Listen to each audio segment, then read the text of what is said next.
The sky hung low and heavy over Promise Creek, pressing down like a wool blanket soaked through with rain. Abigail Kerrigan pulled her traveling cloak tighter around her shoulders as she folded the last of her few possessions into the worn leather valise. The smell of snow was in the air, that peculiar sharpness that made the back of her throat tighten. She'd learned to recognize it during her 4 months in this frontier town, though she'd never intended to stay long enough to know such things. Dawn was still an hour away when she slipped out of Mrs. Holloway's boarding house, leaving an envelope with 2 months' extra rent and a brief note of thanks on the kitchen table. Her boots made soft sounds against the frozen mud of Main Street. The town was sleeping, its rough-hewn buildings dark, except for a faint glow from the saloon where someone had forgotten to douse the lamps. Good, she thought. Better this way. Better to slip away like a shadow before the morning brought curious eyes and wagging tongues. The train station sat at the edge of town like an afterthought, its platform swept clean by yesterday's wind. Abigail set her valise down and pulled out her pocket watch, a man's piece, heavy and reliable, inherited from her father. 20 minutes until the eastbound train. 20 minutes until she could put Promise Creek and all its disappointments behind her. She'd tried, Lord knows she'd tried, when she'd first arrived in September, full of hope and determination. She'd believed this town might be different. After all, they needed a seamstress. The nearest one was 30 miles away in Cedar Falls. She'd rented the small shop on the corner of Main and 2nd, hung out her neatly painted sign, A. Kerrigan, Fine Tailoring and Mending. For a few weeks, it had seemed like she might actually build something here. But Promise Creek was like every other town she'd passed through since leaving Philadelphia 2 years ago. The women eyed her height, 5 feet 10 inches in her stockings, and whispered behind their gloved hands. The men either stared too long or looked right through her as if she were made of glass. At 31, unmarried, and taller than half the men in town, she was an oddity, a puzzle piece that didn't fit their tidy picture of how things ought to be. The final straw had come yesterday afternoon. She'd been walking back from delivering a mended shirt to the hotel when she overheard Mrs. Prudence Whitmore, the mayor's wife, talking to her circle of friends outside the general store. "Did you hear, Mrs.?" Whitmore's voice carried like a church bell. "Matthew Black is finally going to propose to our Charlotte. About time. I say, a man like that needs a proper wife, not these independent types who think they can make their own way." The women had tittered their agreement, and though none of them looked directly at Abigail as she passed, she felt their judgment like needles in her skin. Matthew Black. Of course. The one person in this whole town who'd treated her with genuine kindness, who'd tipped his hat and called her Miss Kerrigan without that edge of mockery others used. The one whose rare smiles had made her foolish heart skip despite her better judgment. She'd seen him with Charlotte Whitmore. Of course, the mayor's daughter was everything Abigail was not: petite, blonde, giggly, and 19. She hung on Matthew's arm at church socials and gazed up at him with those big blue eyes. And why shouldn't he marry her? She was suitable, appropriate, the kind of woman who would give him children and keep his house and never challenge the way things were done in Promise Creek. A gust of wind scattered dried leaves across the platform, and Abigail shivered. The temperature was dropping fast. She could see her breath now. Little puffs of steam in the darkness. Where was that train? She checked her watch again. It should have whistled by now. Should be pulling into the station with its promise of escape. She thought of the workshop she was leaving behind, the half-finished quilt she'd been making from scraps, the garden she'd planned to plant come spring. Foolish dreams. She'd known better than to put down roots. But somehow Promise Creek had worked its way under her skin these past months. Maybe it was the way the mountains looked at sunset, all purple and gold. Maybe it was the sound of cattle lowing in the distance when the wind was right. Or maybe, and this was the hardest truth, maybe it was those brief moments when Matthew Black had stopped by her shop. He'd come in first to have a shirt mended, a tear in the shoulder from catching on barbed wire. She'd expected him to be like the other ranchers, gruff and dismissive. Instead, He'd removed his hat, asked if she had time, and waited patiently while she worked. He'd asked about her stitching technique, genuinely interested when she explained the difference between a running stitch and a back stitch. When she'd finished, he'd paid her fairly and thanked her properly. After that, he seemed to find reasons to stop by. A button missing from his coat, a tear in his work gloves.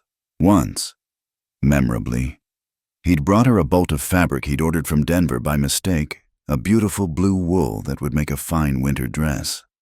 "Can't use it for anything," he'd said, not quite meeting her eyes. "Thought maybe you could find some purpose for it." She'd made herself a dress from that fabric, working by lamplight in the evenings. She'd even worn it to church last Sunday, telling herself it meant nothing that his eyes had found hers across the congregation, that the small nod he'd given her was just politeness. But then she'd heard about Charlotte, about the proposal everyone was expecting, and she'd understood. Whatever she'd imagined between them was just that imagination, a lonely woman's fantasy. Matthew Black was too much a part of this town, too settled in its ways, to choose someone like her, and she was too proud to stay and watch him marry another. The wind picked up again, and this time she smelled it clearly snow, coming fast. She looked anxiously down the tracks, straining to hear the train's whistle. Nothing but the wind and the creak of the station sign swaying on its chains. She'd made it through worse than this. That winter in Kansas when she'd nearly starved. The flood in Missouri that had washed away everything she owned. The fever in Colorado that had nearly killed her. She was Abigail Kerrigan, daughter of Irish immigrants, survivor of more hardships than these soft town folks could imagine. She didn't need their approval. And she certainly didn't need to moon over a rancher who would choose conformity over courage. The first flakes began to fall, fat and lazy at first, then faster. They caught in her eyelashes, melted on her cheeks. Still no train. The schedule board beside the station door rattled in the wind, and she squinted at it in the growing light.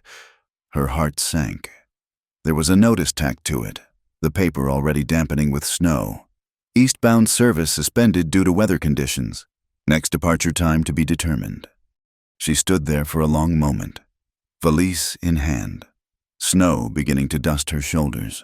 The universe, it seemed, had other plans, or perhaps Promise Creek wasn't done with her yet. Either way, she was trapped, at least for now. As she turned to make her way back to the boarding house, she caught sight of a figure on horseback emerging from the swirl of snow. The rider was moving fast, too fast for safety in this weather. Horse and man both dark shapes against the white. Something about the way he sat his mount, the broad set of those shoulders. Her heart did that foolish skip again, and she cursed herself for it. It couldn't be. He had no reason to be out in this weather, no reason to be riding toward the train station at dawn. But as the rider drew closer, she knew. She'd know that bay mare anywhere. And the man who rode her. Matthew Black pulled up hard, his horse's hooves sliding a little on the frozen ground. He was hatless, snowflakes already thick in his dark hair, and there was something wild in his eyes as he looked down at her. "Going somewhere, Miss Kerrigan?" His voice was rough, as if he'd been riding hard for miles. She lifted her chin, gripped her valise tighter. "The train seems to be delayed." "That so?" He swung down from his horse in one smooth motion, and she had to stop herself from stepping back as he approached. He was tall enough that she didn't have to look down at him. One of the few men in town who could meet her eyes straight on. "Funny thing, I heard you were leaving. Heard it from Sam at the telegraph office when I came in last night." "I don't see how that's any of your concern, Mr. Black." "Don't you?" He was close enough now that she could see the weariness in his face, the shadow of beard on his jaw. His coat was dusty from the trail, and there was a tear in the sleeve. 4 months you've been here, 4 months, and you're going to leave without saying goodbye."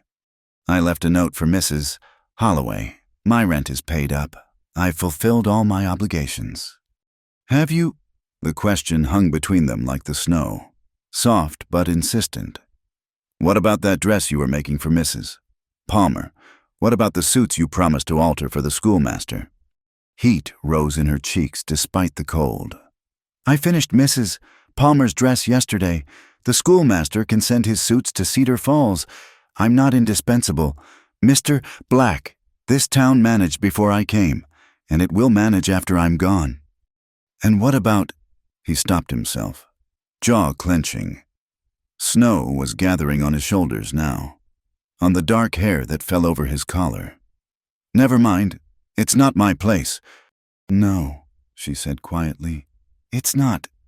They stood there in the swirling snow, neither moving. Down the street, she could hear the town beginning to wake, a door slamming, a rooster crowing despite the weather. Soon others would be about, would see them here, would add this to their storehouse of gossip. The strange seamstress and the rancher, standing too close in a snowstorm. At least let me escort you back to the boarding house, he said finally. This weather's turning ugly. She wanted to refuse, wanted to maintain her dignity and distance, but the snow was falling harder now, and she could barely see the buildings across the street. Pride was one thing, freezing to death was another. Very well, she said stiffly. Thank you. He took her valise before she could protest, his hand brushing hers for just a moment. Even through her gloves, she felt it, that spark that had no business existing between them. He secured the bag to his saddle, then offered her his arm. I can walk perfectly well on my own, she said. I know you can. His voice was soft, almost lost in the wind. But humor me, Miss Kerrigan, just this once. The storm had come down from the mountains like a living thing, white and fierce and hungry. Matthew Black had been 3 days on the Timber Ridge Trail, moving the last of his cattle down to the winter pastures, when Jake Morrison had ridden up with the news. Matt Jake had called through the wind, his horse laboring through the deepening snow. Thought you should know that seamstress woman, Miss Kerrigan. Sam at the telegraph office says she bought a ticket on the morning eastbound. She's leaving town. Matthew had gone very still in his saddle, the lead rope for the cattle forgotten in his hand. Around him, his ranch hands continued working, pushing the herd through the narrow pass, but he heard nothing except the roar of blood in his ears. When? His voice came out rougher than intended. Tomorrow morning, near as Sam could tell. Heard she's been packing up her shop all week. 3 days he'd been gone. 3 days. And she'd decided to leave. Without a word. Without. What had he expected? That she would wait for him to find the courage to speak what had been growing in his chest these past months? That she would somehow know he'd been riding fence lines at night, trying to find the words to tell her that her presence in Promise Creek had changed something fundamental in his world. He'd left Jake in the hands to finish the drive, turning his horse back toward town despite their protests about the incoming weather. 13 miles through a building blizzard, switching horses at the Bailey Ranch when his mare began to stumble. Old Tom Bailey had tried to convince him to wait it out, but Matthew had seen storms before. This one would close the pass by morning, shut down the trains. If he was going to catch her, it had to be now. The last 5 miles had been brutal. The snow came sideways, stinging like buckshot, and twice he'd had to dismount and lead the horse through drifts that came up to his knees. His fingers were numb inside his gloves, his face raw from the wind. But all he could think about was Abigail Kerrigan standing on that train platform, valise in hand, disappearing from his life as suddenly as she'd entered it. He'd noticed her the day she'd arrived, of course. Hard not to notice a woman who stood eye to eye with most men, who carried herself like she had as much right to walk down Main Street as anyone else. But it wasn't her height that had caught him. It was the way she'd looked at Promise Creek, like she was measuring it and finding it wanting, but was willing to give it a chance anyway. That first time in her shop, when he'd brought in the torn shirt, he'd expected the usual deference he got from townswomen. Instead, she'd examined the tear with professional interest, quoted him a fair price, and set to work without any of the simpering or fluttering he'd grown accustomed to. She'd talked to him about stitching like he might actually care about the craft of it, and to his surprise, he'd found that he did. After that, He'd invented reasons to visit. A button here, a tear there. Once, memorably, he'd claimed his best jacket needed taking in when it fit perfectly fine. She'd measured him with those capable hands, her face serious and focused, and he'd stood there like a fool, breathing in the scent of lavender water and trying not to notice the way the afternoon light caught the copper threads in her dark hair.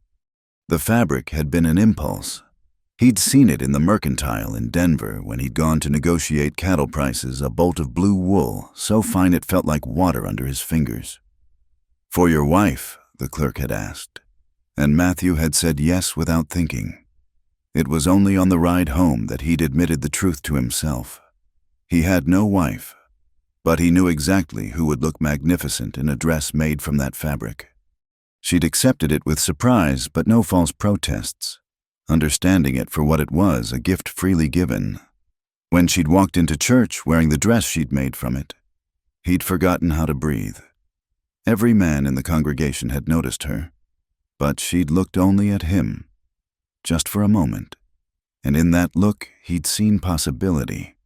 But then Charlotte Whitmore had attached herself to his arm after the service, chattering about the Christmas social, and he'd seen Abigail's face close off like a door shutting. He'd wanted to shake Charlotte off, to stride across the churchyard and tell Abigail that the mayor's daughter meant nothing to him, but propriety held him back. That and cowardice. If he was honest, it was easier to play the part expected of him than to cause the kind of scandal that would come from publicly choosing Abigail Kerrigan over Charlotte Whitmore. His mother would have been ashamed of him. She'd been a strong woman herself, had to be to survive 30 years on a cattle ranch. Don't you ever choose the easy path just because it's easy. She'd told him before she died. Choose the right path, even when it's hard, especially when it's hard. He'd thought he had more time, thought he could ease the town into the idea, court Abigail properly without setting every gossip's tongue wagging. He'd planned to start after the cattle drive, to make his intentions clear, but she'd taken his hesitation for rejection, and now she was running. The journey to town had been a nightmare of wind and snow, but when he'd finally made it to Main Street and learned from a late-drinking cowhand that she hadn't left yet, that the trains were delayed, he'd felt something ease in his chest. He had another chance, one more opportunity to be the man his mother had raised him to be. Now, helping her through the snow toward the boarding house, feeling the tentative weight of her hand on his arm, he wondered what to say. How did you tell a woman that her presence had made you realize how empty your life had been? How did you explain that every evening, after a long day working cattle, you found yourself riding past her shop just to see the lamplight in her window? How did you admit that you'd been a coward, choosing silence over the certainty of scandal? The boarding house loomed out of the snow, its windows glowing warmly. On the porch, Mrs. Holloway was already up, shaking out a rug.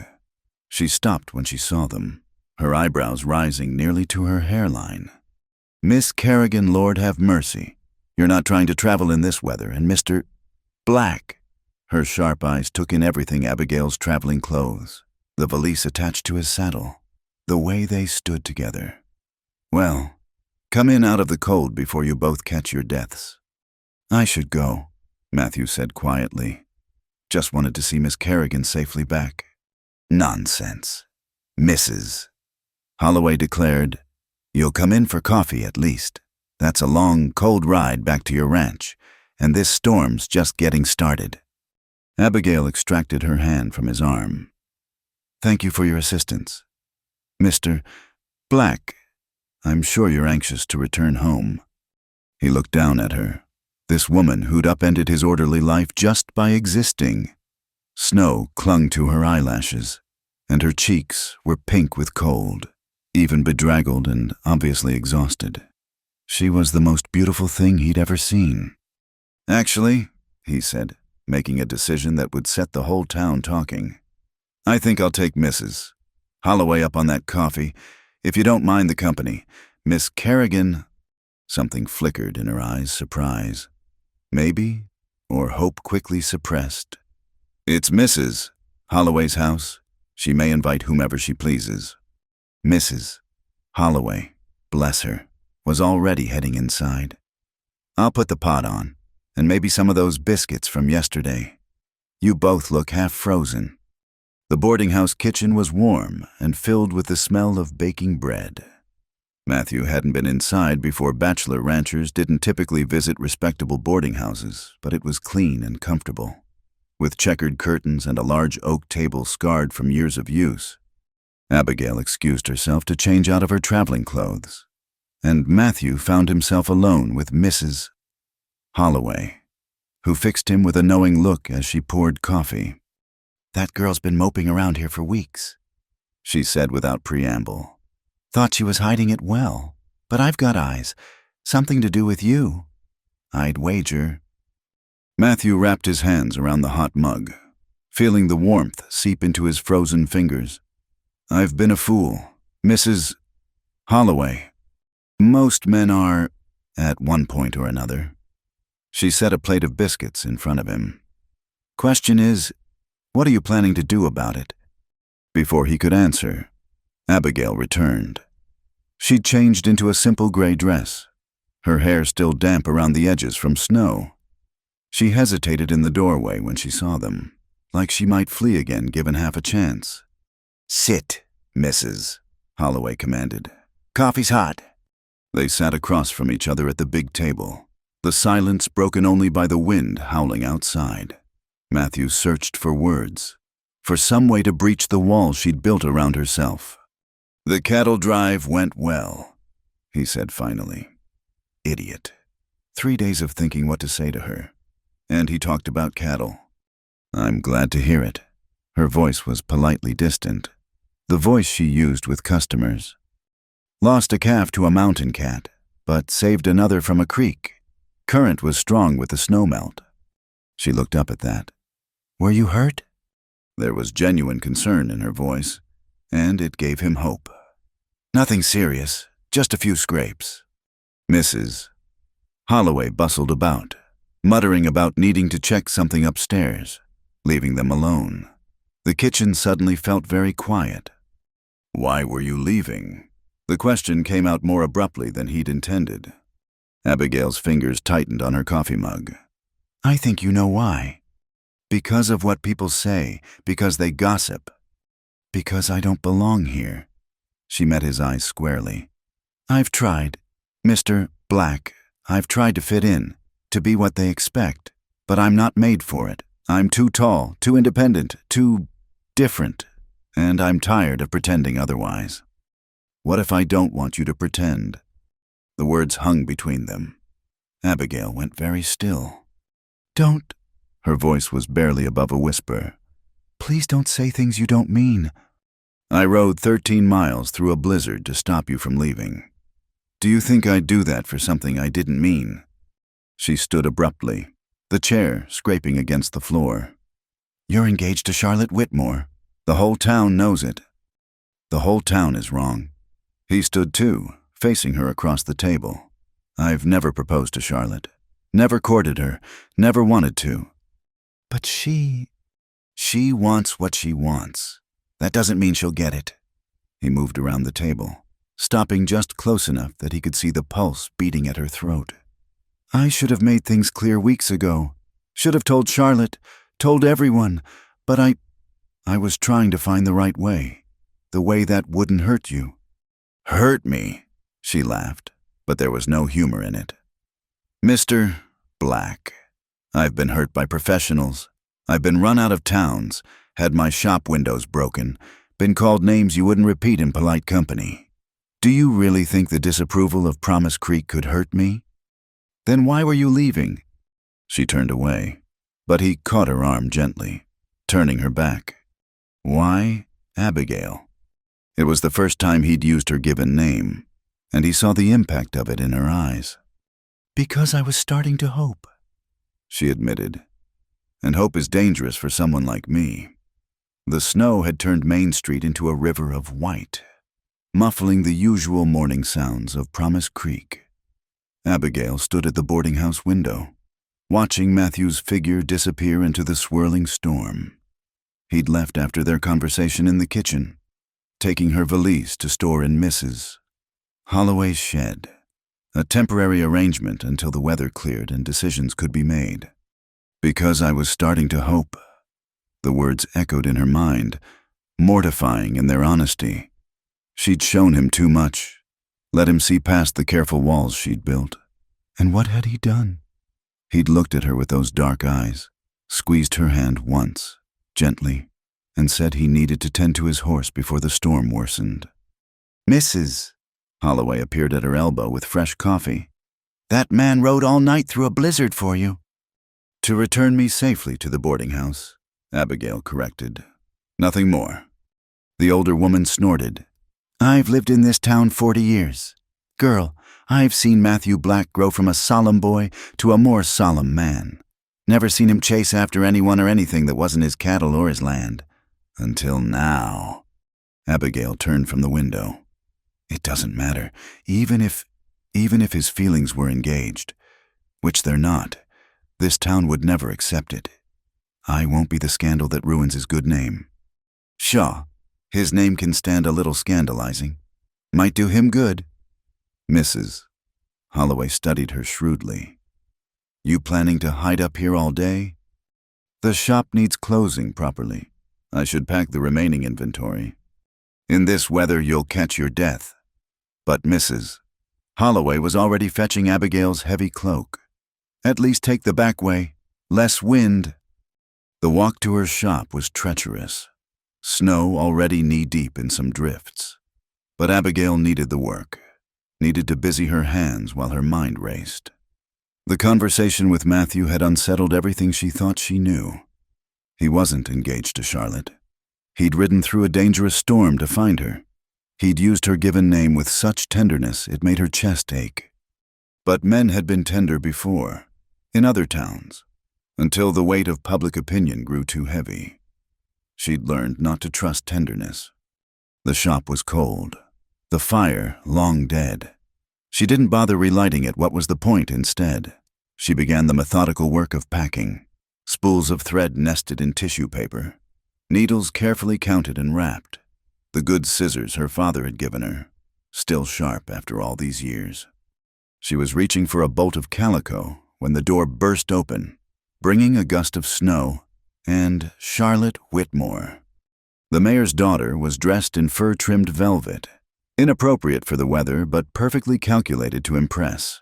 Her pretty face was flushed with cold and something else, anger, perhaps, or determination. "Miss Kerrigan."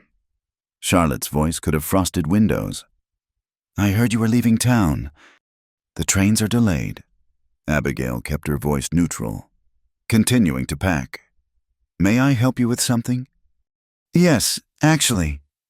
Charlotte moved further into the shop, her small boots clicking on the wooden floor. "You can stop whatever game you're playing with Matthew Black." Abigail's hand stilled on the fabric. "I wasn't aware we were playing any games." "Oh, please." Charlotte's laugh was sharp as broken glass. "The mysterious seamstress from back east, so tall and striking, so different from us simple frontier women.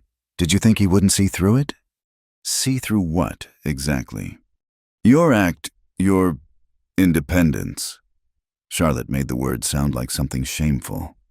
"Matthew needs a proper wife, someone who understands his position in this community, someone who can host dinners and raise children and support his work, not some spinster who thinks she can make her own way in the world." So each word landed like a small blow. But Abigail had heard worse. She folded the calico with steady hands. "Then it's fortunate, Mr. Black is free to choose such a wife. Isn't it, as you've so helpfully pointed out? I'm leaving town." "Are you?" Charlotte stepped closer, and Abigail caught the scent of expensive perfume, too heavy for morning. "Because I heard he went racing after you at dawn. Made quite the spectacle, apparently." "He was concerned about the weather. He escorted me back to the boarding house. Nothing more." "Nothing more," Charlotte repeated. "How noble of you to say so. But we both know better, don't we?"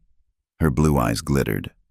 "I've seen how he looks at you, how you look at him. It's disgraceful." Abigail finally turned to face her fully, even in the dim light of the shop. Charlotte was lovely, everything a man like Matthew should want. Petite, refined, young, everything Abigail wasn't. What do you want me to say? Miss Whitmore. That I've noticed, Mr. Black is a good man, that he's been kind to me, I freely admit both, that I've encouraged his attentions, or have any claim on them, I have not and do not. Then we understand each other. Charlotte pulled her cloak tighter. You'll leave Promise Creek as soon as the trains are running.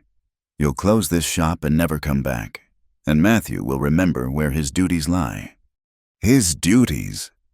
To his position, to this town, to the life his parents built for him. Charlotte's voice softened, became almost pleading. I've loved him since I was 15 years old. Miss Kerrigan, I've waited, been patient, done everything right. Don't you think I deserve my chance? There was real pain in the girl's voice. And despite everything, Abigail felt a twist of sympathy. How hard it must be to love someone who looked past you, through you, to someone else entirely. I think, Abigail said carefully, that what Mr. Black deserves is the freedom to make his own choices. As do you, as do I. Charlotte's face hardened again. Choice. How modern of you. Well, let me tell you about choices. Miss Kerrigan, choose to stay, and I'll make your life miserable. My father owns half this town. One word from him, and no one will patronize your shop. No one will rent to you. You'll be a pariah. I already am, Abigail said simply. Do you think your threats frighten me? I've been driven out of better towns than this by meaner people than you. Charlotte's perfect composure cracked. Why? She burst out. Why can't you just leave us alone? You don't belong here. No, Abigail agreed. I don't. They stood facing each other in the cold shop. Two women separated by more than just age and temperament. Outside, the storm raged on, rattling the windows. Finally, Charlotte turned to leave. At the door, she paused. He'll choose respectability in the end. They always do. Then she was gone, leaving only the scent of her perfume and the echo of truth in her words. They always do. Abigail had learned that lesson in Kansas. In Missouri, in Colorado, men might admire independence in theory, might even be drawn to it, but when forced to choose between passion and position, they chose position. She returned to her packing with renewed determination. Charlotte's visit had been a reminder, a cold dose of reality after the dangerous warmth of hope. Whatever Matthew Black felt or didn't feel, whatever he'd meant by riding through that storm, it didn't change the fundamental truth she didn't belong here. The morning wore on. She sorted inventory, made lists, tried not to think about dark eyes and gentle hands. The snow continued to fall, transforming Promise Creek into an unfamiliar landscape of white curves and hidden edges. She was wrapping her measuring tape when the door opened again. This time, it was Mrs. Palmer, the banker's wife, one of her best customers. Oh, Miss Kerrigan, I'm so glad you're here. I heard... She trailed off, snow dripping from her practical wool coat. That I'm leaving, yes, as soon as the weather permits. Mrs. Palmer's face fell. But what about my spring dress and Emma's wedding gown? She's getting married in April, and we particularly wanted... I can recommend an excellent seamstress in Cedar Falls.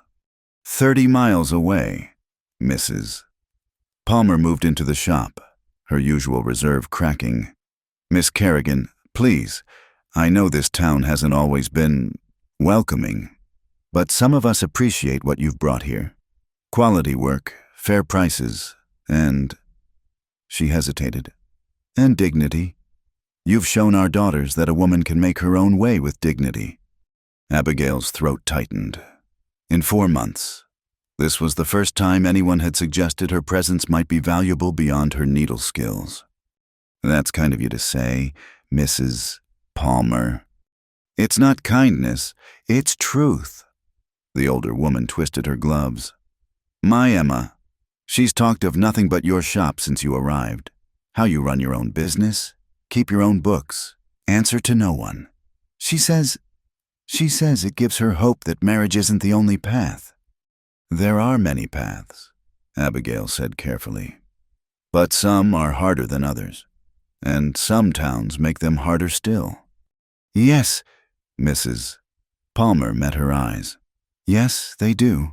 But change comes slowly to places like Promise Creek. Sometimes it takes someone strong enough to weather the storm. She glanced meaningfully at the window. Speaking of which, you shouldn't be here alone in this weather. Why don't you come home with me? Have lunch with the family. The unexpected invitation made Abigail blink. That's very kind, but I insist. Emma would love to see you, and perhaps we could discuss you staying, at least through spring, for the wedding dress. It was tempting, so tempting to grasp at this small olive branch, this hint that perhaps not everyone wanted her gone. But Charlotte's threats echoed in her mind, and beneath them, a deeper fear.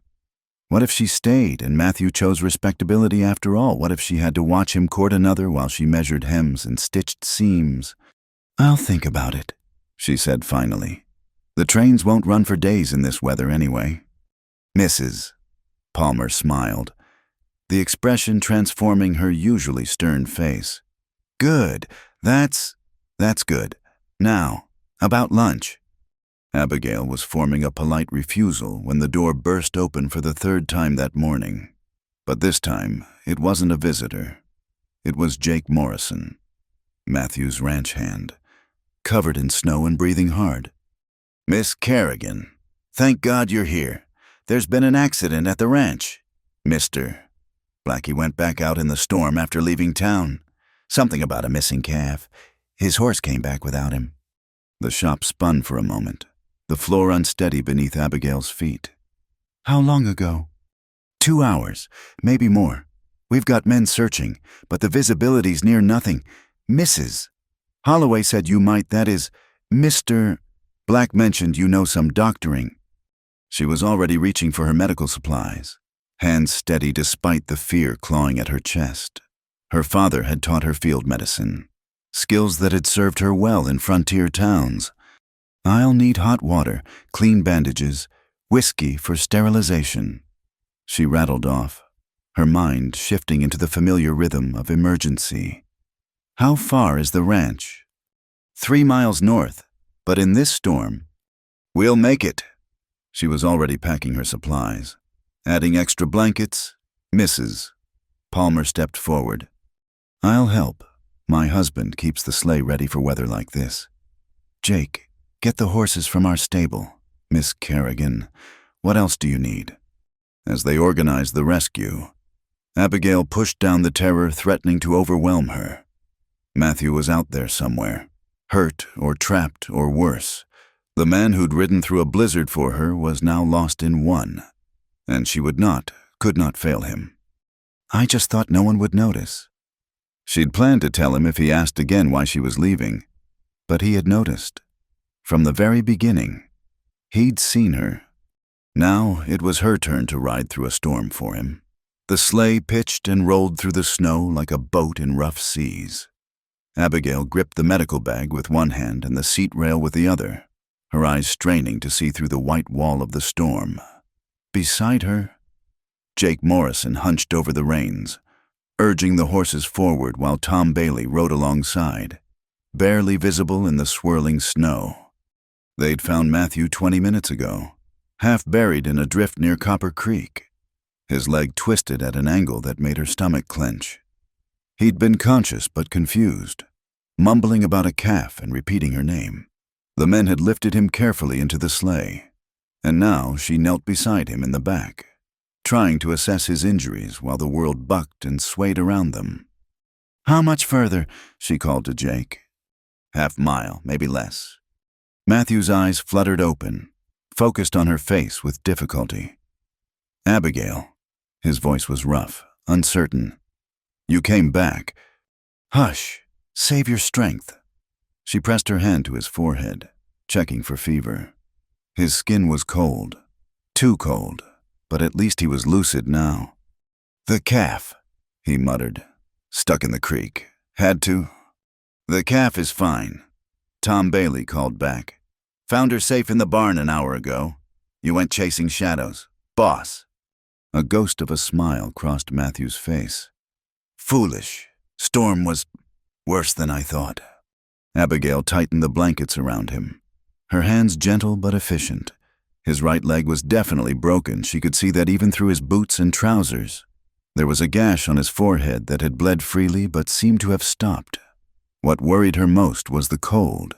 He'd been in the snow too long, and she could see the telltale signs of exposure in his pale skin and sluggish movements. The ranch house appeared through the storm like a mirage solidifying into reality. Men poured out of the bunkhouse, reaching for the sleigh before it had fully stopped. Matthew tried to sit up, typical male pride asserting itself even now, but Abigail pressed him back with a firm hand. "You'll make it worse. Let them carry you." He caught her hand as the men prepared to lift him. "Don't leave." The simple words, said with such raw need, made her chest tight. "I'm not going anywhere." They carried him inside, Abigail following with her supplies. The house was warm and well kept, clearly showing a woman's touch from years past Matthew's mother. She assumed. The men laid him on a bed in a downstairs room, and she immediately took charge. "I need hot water, all you can heat, clean cloths, scissors, and whiskey. Jake, help me with his boots carefully now. Tom, build up that fire. The rest of you, out." The men obeyed without question, responding to the authority in her voice. Only Jake remained to help as she began the delicate work of removing Matthew's wet clothes and assessing the damage. The leg was broken cleanly. Thank God she'd seen compound fractures that ended in amputation or death. But it would need setting, and soon. "This is going to hurt," she warned, meeting Matthew's eyes. "I can give you whiskey for the pain, or—" "Just do it." His jaw was set, determined. "I trust you." Those 3 words shouldn't have affected her so deeply, but they did. She nodded, then looked at Jake. "Hold him steady." The setting was brutal. Matthew made no sound beyond a sharp intake of breath, but his face went gray and sweat beaded on his forehead. Abigail worked quickly, efficiently, her father's teachings coming back as clearly as if he stood beside her. Align the bones, splint carefully, wrap firmly but not too tight, check circulation. When it was done, Matthew had passed out, which was a mercy. She finished treating the cut on his head, cleaned and bandaged various scrapes and bruises, then began the slower work of warming him safely. Too much heat too fast could be as dangerous as the cold itself. Jake watched her work with something like awe. "Where'd you learn doctoring like that, Miss?" "My father was a doctor, back in Philadelphia, before—" She trailed off. "Before the war that had taken him, before the debts that had driven her west, before she'd learned that a woman alone had to be useful in more ways than one to survive." "Well, we're mighty grateful you knew what to do. Don't know what we'd have done if—" "He's going to be fine," she interrupted, not wanting to think about alternatives. "But he'll need watching tonight.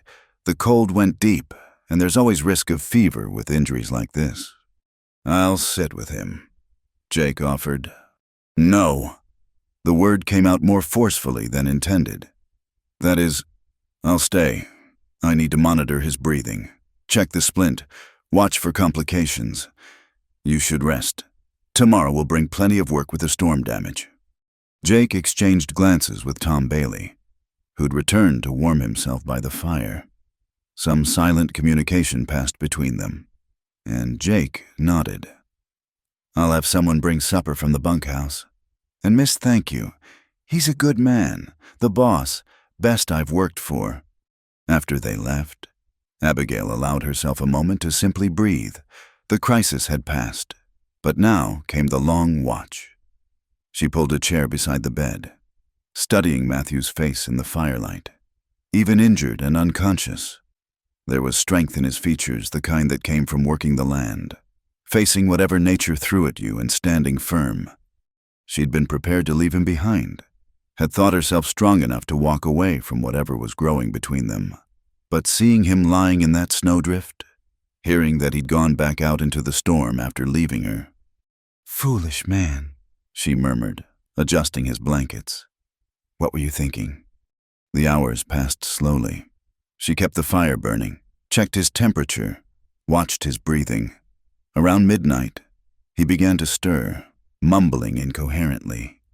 She leaned closer, trying to make out the words. "Can't let her go," he muttered. "Not again. Not like—" "Shh." She smoothed his hair back from his forehead, the gesture more tender than she intended. "Rest now." His eyes opened, focused on her with surprising clarity. "You stayed." "I said I would." "No, I mean, in Promise Creek, you stayed." She looked away. "The trains aren't running. I had no choice." "There's always a choice." His good hand found hers, held it with careful strength. "I should have made mine sooner. Should have told you. Matthew, you need to rest. We can talk when you're better." "No." His grip tightened slightly. "No. I've waited too long already. Been a coward too long." He struggled to sit up, winced at the pain in his leg. She pressed him back gently. "Whatever you need to say can wait until morning." "Can it you were leaving, Abigail, getting on that train and going somewhere I'd never find you again?" His eyes searched hers. "Do you know what that did to me, thinking I'd lost my chance?" "Your chance at what?" The words came out as barely a whisper. "At telling you that you've turned my life upside down, that I can't ride past your shop without looking for lamplight, that when you wore that blue dress to church, I forgot every word of the sermon." He paused, gathering strength or courage or both. "That I love you." The words hung in the air between them like the snow still falling outside, soft, transformative, covering everything familiar with something new. Abigail felt her careful walls crack, the ones she'd built in every town, after every disappointment. "You don't know what you're saying. The pain, the cold." "I know exactly what I'm saying." His voice was stronger now, more certain. "I should have said it weeks ago. Should have told Charlotte and her father and this whole damn town that I'd found the woman I want to build a life with.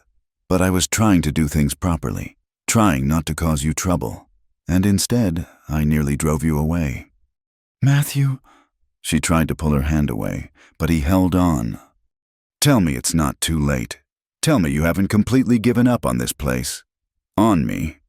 She thought of Charlotte's threats, of the town's whispers, of all the reasons this was impossible. Then she thought of Mrs. Palmer's unexpected support, of the way the ranch hands had immediately deferred to her medical knowledge, of this man who'd ridden through 2 blizzards, one for her, one for a calf that didn't need saving. "I don't know if I can be what this town expects," she said finally. "I'm not Charlotte Whitmore. I'm not young or proper or biddable. I'm 31 years old. I run my own business, and I'm too tall for fashion. I'll always be different." "Good," he said simply. "I don't want Charlotte Whitmore. I don't want proper or biddable. I want the woman who set my broken leg without flinching, who makes her own way in the world, who looks me in the eye instead of up at me like I'm some kind of giant." His thumb traced circles on her palm. "I want you, Abigail, just as you are." The tears came then, surprising her. She couldn't remember the last time she'd cried maybe Colorado, when the fever had nearly taken her and she'd been sure she'd die alone. But these weren't tears of despair or loneliness. These were something else entirely. "You impossible man," she whispered.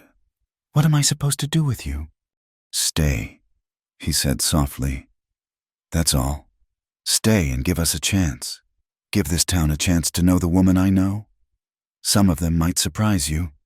She thought of Mrs. Palmer again, of Jake's easy acceptance of her medical skills, of Mrs. Holloway's knowing smiles. Maybe he was right. Maybe there was room in Promise Creek for someone like her after all. "All right," she heard herself say. "I'll stay through spring, for Mrs. Palmer's daughter's wedding dress. And after that, We'll see. But she was smiling now, and he saw it. That's all I ask. A chance to court you properly, to show this town that Abigail Kerrigan belongs here as much as anyone. He winced suddenly, the pain catching up with him. Enough talk. You need to rest. She reached for the whiskey bottle. This will help with the pain. He accepted a small measure, grimacing at the burn. As the alcohol and exhaustion began to pull him under, he squeezed her hand one more time. The kiss, he mumbled, already half asleep. At the train station, meant it to be goodbye. Couldn't make it quick. Couldn't let go. She remembered that moment, his lips on her forehead, the way time had seemed to pause, the ache of what felt like ending. Now she understood it differently. Not goodbye, but hello. Not an ending, but a beginning delayed. She stayed in the chair all night, keeping watch, tending the fire, monitoring his breathing. When dawn broke, the storm had finally passed, leaving Promise Creek buried in white but sparkling in the morning sun. Matthew slept peacefully, his color better, his breathing easy. And Abigail Kerrigan, who'd planned to be on a train heading east, instead found herself exactly where she belonged, in a ranch house in Montana, watching over a man who'd seen her truly from the beginning, who'd chosen her just as she was. The future was uncertain, the town's acceptance far from guaranteed, but for the first time in years, she had something she'd thought lost forever: hope. The blizzard had transformed Promise Creek into a town under siege. Main Street lay buried beneath 5 feet of snow, shop signs barely visible above the drifts. For 3 days, nothing moved except the smoke from chimneys and the occasional figures struggling to clear a path between buildings. Abigail had not left the Black Ranch during those 3 days. At first, it was necessity. Matthew needed constant care, and the roads were impassable anyway. But as his fever broke and his color returned, she found other reasons to stay. The hens needed feeding with their cook snowed in at town. The cattle needed tending with Matthew laid up. The house needed managing, tasks she took on with her usual quiet efficiency. What surprised her was how natural it felt. She'd lived alone for so long, moved from town to town with only her valise and her father's medical bag for company. But here, in this sprawling ranch house with its worn furniture and walls covered in sketches of cattle brands, she felt something she hadn't expected: a sense of belonging. On the morning of the 4th day, the sun emerged brilliant and harsh, setting the snow to sparkling like scattered diamonds. Jake Morrison had finally managed to clear a path to town, and Abigail knew she couldn't postpone her return any longer. Mrs. Holloway would be worried. Her shop needed attention, and there were appearances to consider. She'd already spent 3 nights under Matthew's roof, injury or no injury. She was packing her medical supplies when Matthew called from his room. She found him trying to lever himself out of bed with a makeshift crutch Jake had fashioned. "What do you think you're doing?" She rushed to steady him as he swayed. "Seeing you off properly." His jaw was set in that stubborn line she was beginning to recognize. A gentleman doesn't let a lady leave without. A gentleman with a broken leg stays in bed as his doctor ordered. But she helped him to the chair by the window, secretly pleased by his determination. He was healing well, the resilient strength that had built this ranch serving him now. "Jake says the road to town is clear," he said, watching her resume her packing. "I suppose you're eager to get back." Something in his tone made her look up.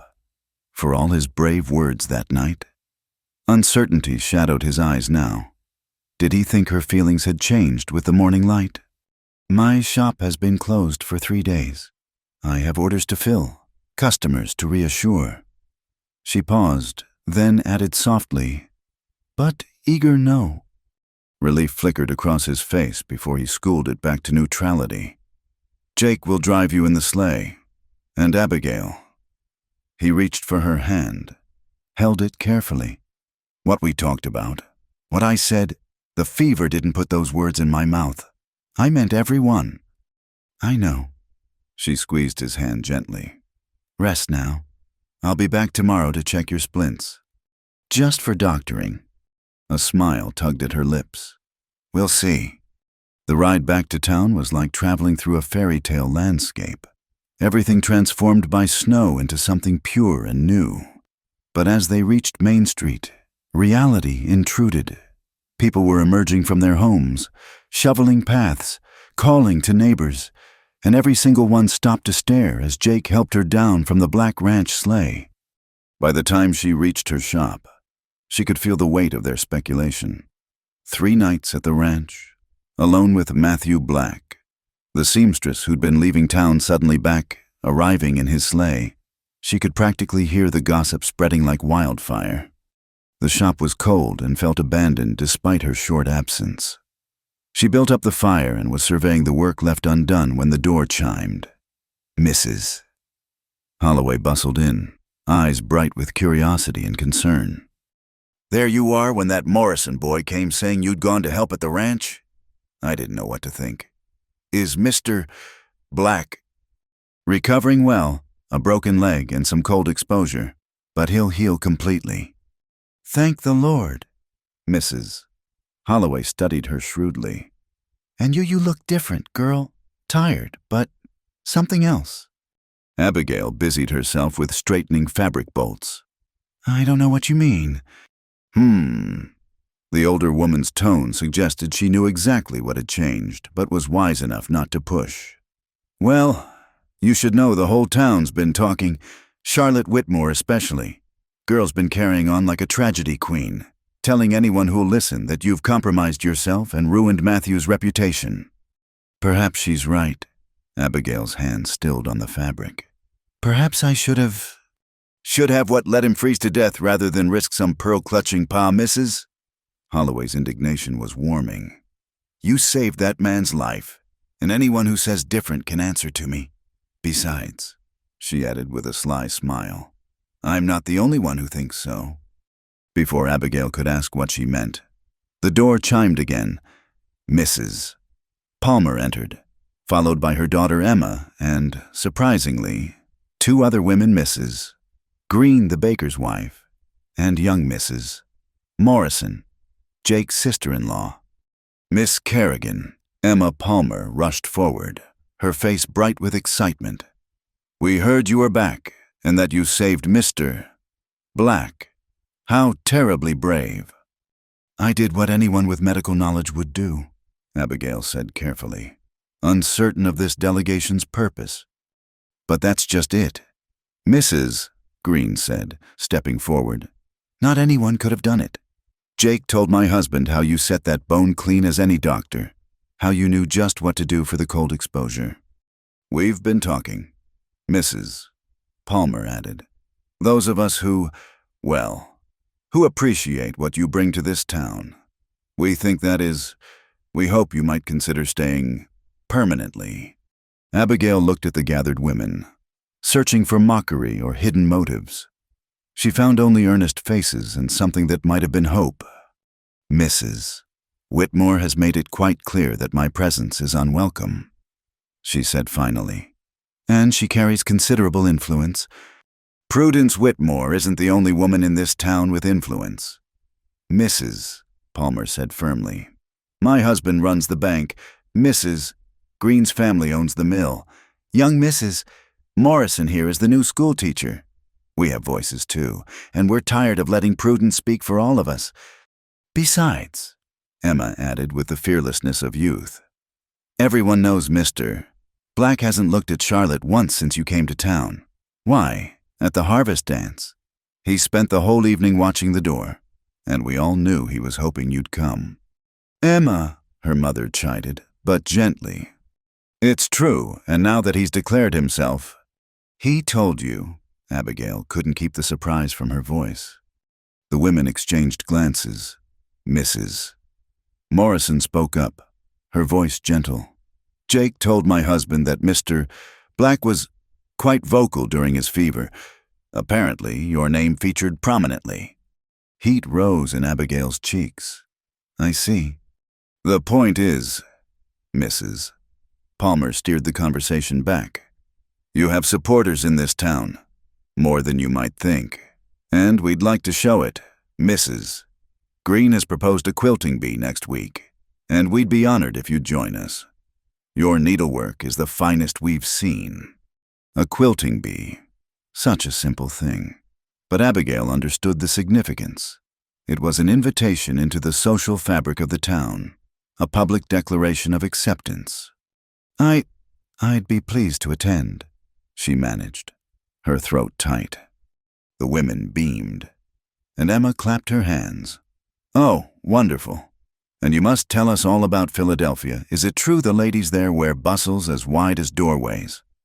They stayed another half hour, chatting about fashion and fabric, the atmosphere warming with each passing minute. When they finally left, Abigail stood in her shop feeling stunned. In all her travels, in all the towns that had rejected her, she'd never experienced this women banding together to support her, to push back against those who would drive her away. She was still processing it when Jake Morrison appeared at her door as the sun was setting. Evening, Miss. Boss wanted me to give you this. He handed her a sealed note, and to ask if you might have time tomorrow to come check his bandages. He's being difficult about staying in bed. Of course he is. She took the note, recognized Matthew's careful script. Tell him I'll come after the morning church service. Jake grinned. I'll tell him, but I doubt he'll wait that patient. Man's been fretful as a penned bull since you left. After Jake departed, Abigail opened the note by lamplight. Abigail, it read. The house feels empty without you. Is it too soon to say such things? Perhaps, but I've wasted too much time on proper timing already. Jake tells me the town is talking. Are you weathering it all right? Remember, you're not facing it alone anymore. Not if I have anything to say about it. Yours, Matthew, P.A.'s. The hands have threatened revolt if you don't come back soon. Apparently, my attempt at stew was crimes against cooking. She read it 3 times, smiling despite herself at his postscript. Then she tucked it carefully into her pocket and returned to her work. Orders waited. Garments needed finishing. But for the first time, the work didn't feel like mere survival. It felt like building something, a business, a place in the community, a future. That night, as she sat by her window stitching a hem by lamplight, she could see the lights of the black ranch in the distance. Somewhere out there, Matthew was probably driving Jake and the others to distraction with his restlessness. Tomorrow she would go to him, check his injuries, scold him for not resting, and maybe, just maybe, she'd tell him what his note had meant to her. The storm had passed, but its effects lingered. It had driven her back when she'd meant to leave, had nearly taken Matthew from the world, had somehow shaken Promise Creek's social order enough to let something new grow. Change came slowly to frontier towns, but it did come. Outside, snow began to fall again, gentle this time. Abigail set down her sewing and watched it drift past her window. 4 days ago, she'd stood in this same spot, bags packed, ready to run. Now she was planning tomorrow's visit to the ranch, next week's quilting bee, Emma Palmer's wedding dress for spring. She was staying, not because Matthew had asked, though his asking mattered more than she cared to admit. Not because the town had suddenly embraced her, though the support of the women was a gift she hadn't expected. She was staying because for the first time in years, she could see a future that held more than just survival. A future where she could use all her skills sewing, doctoring, managing.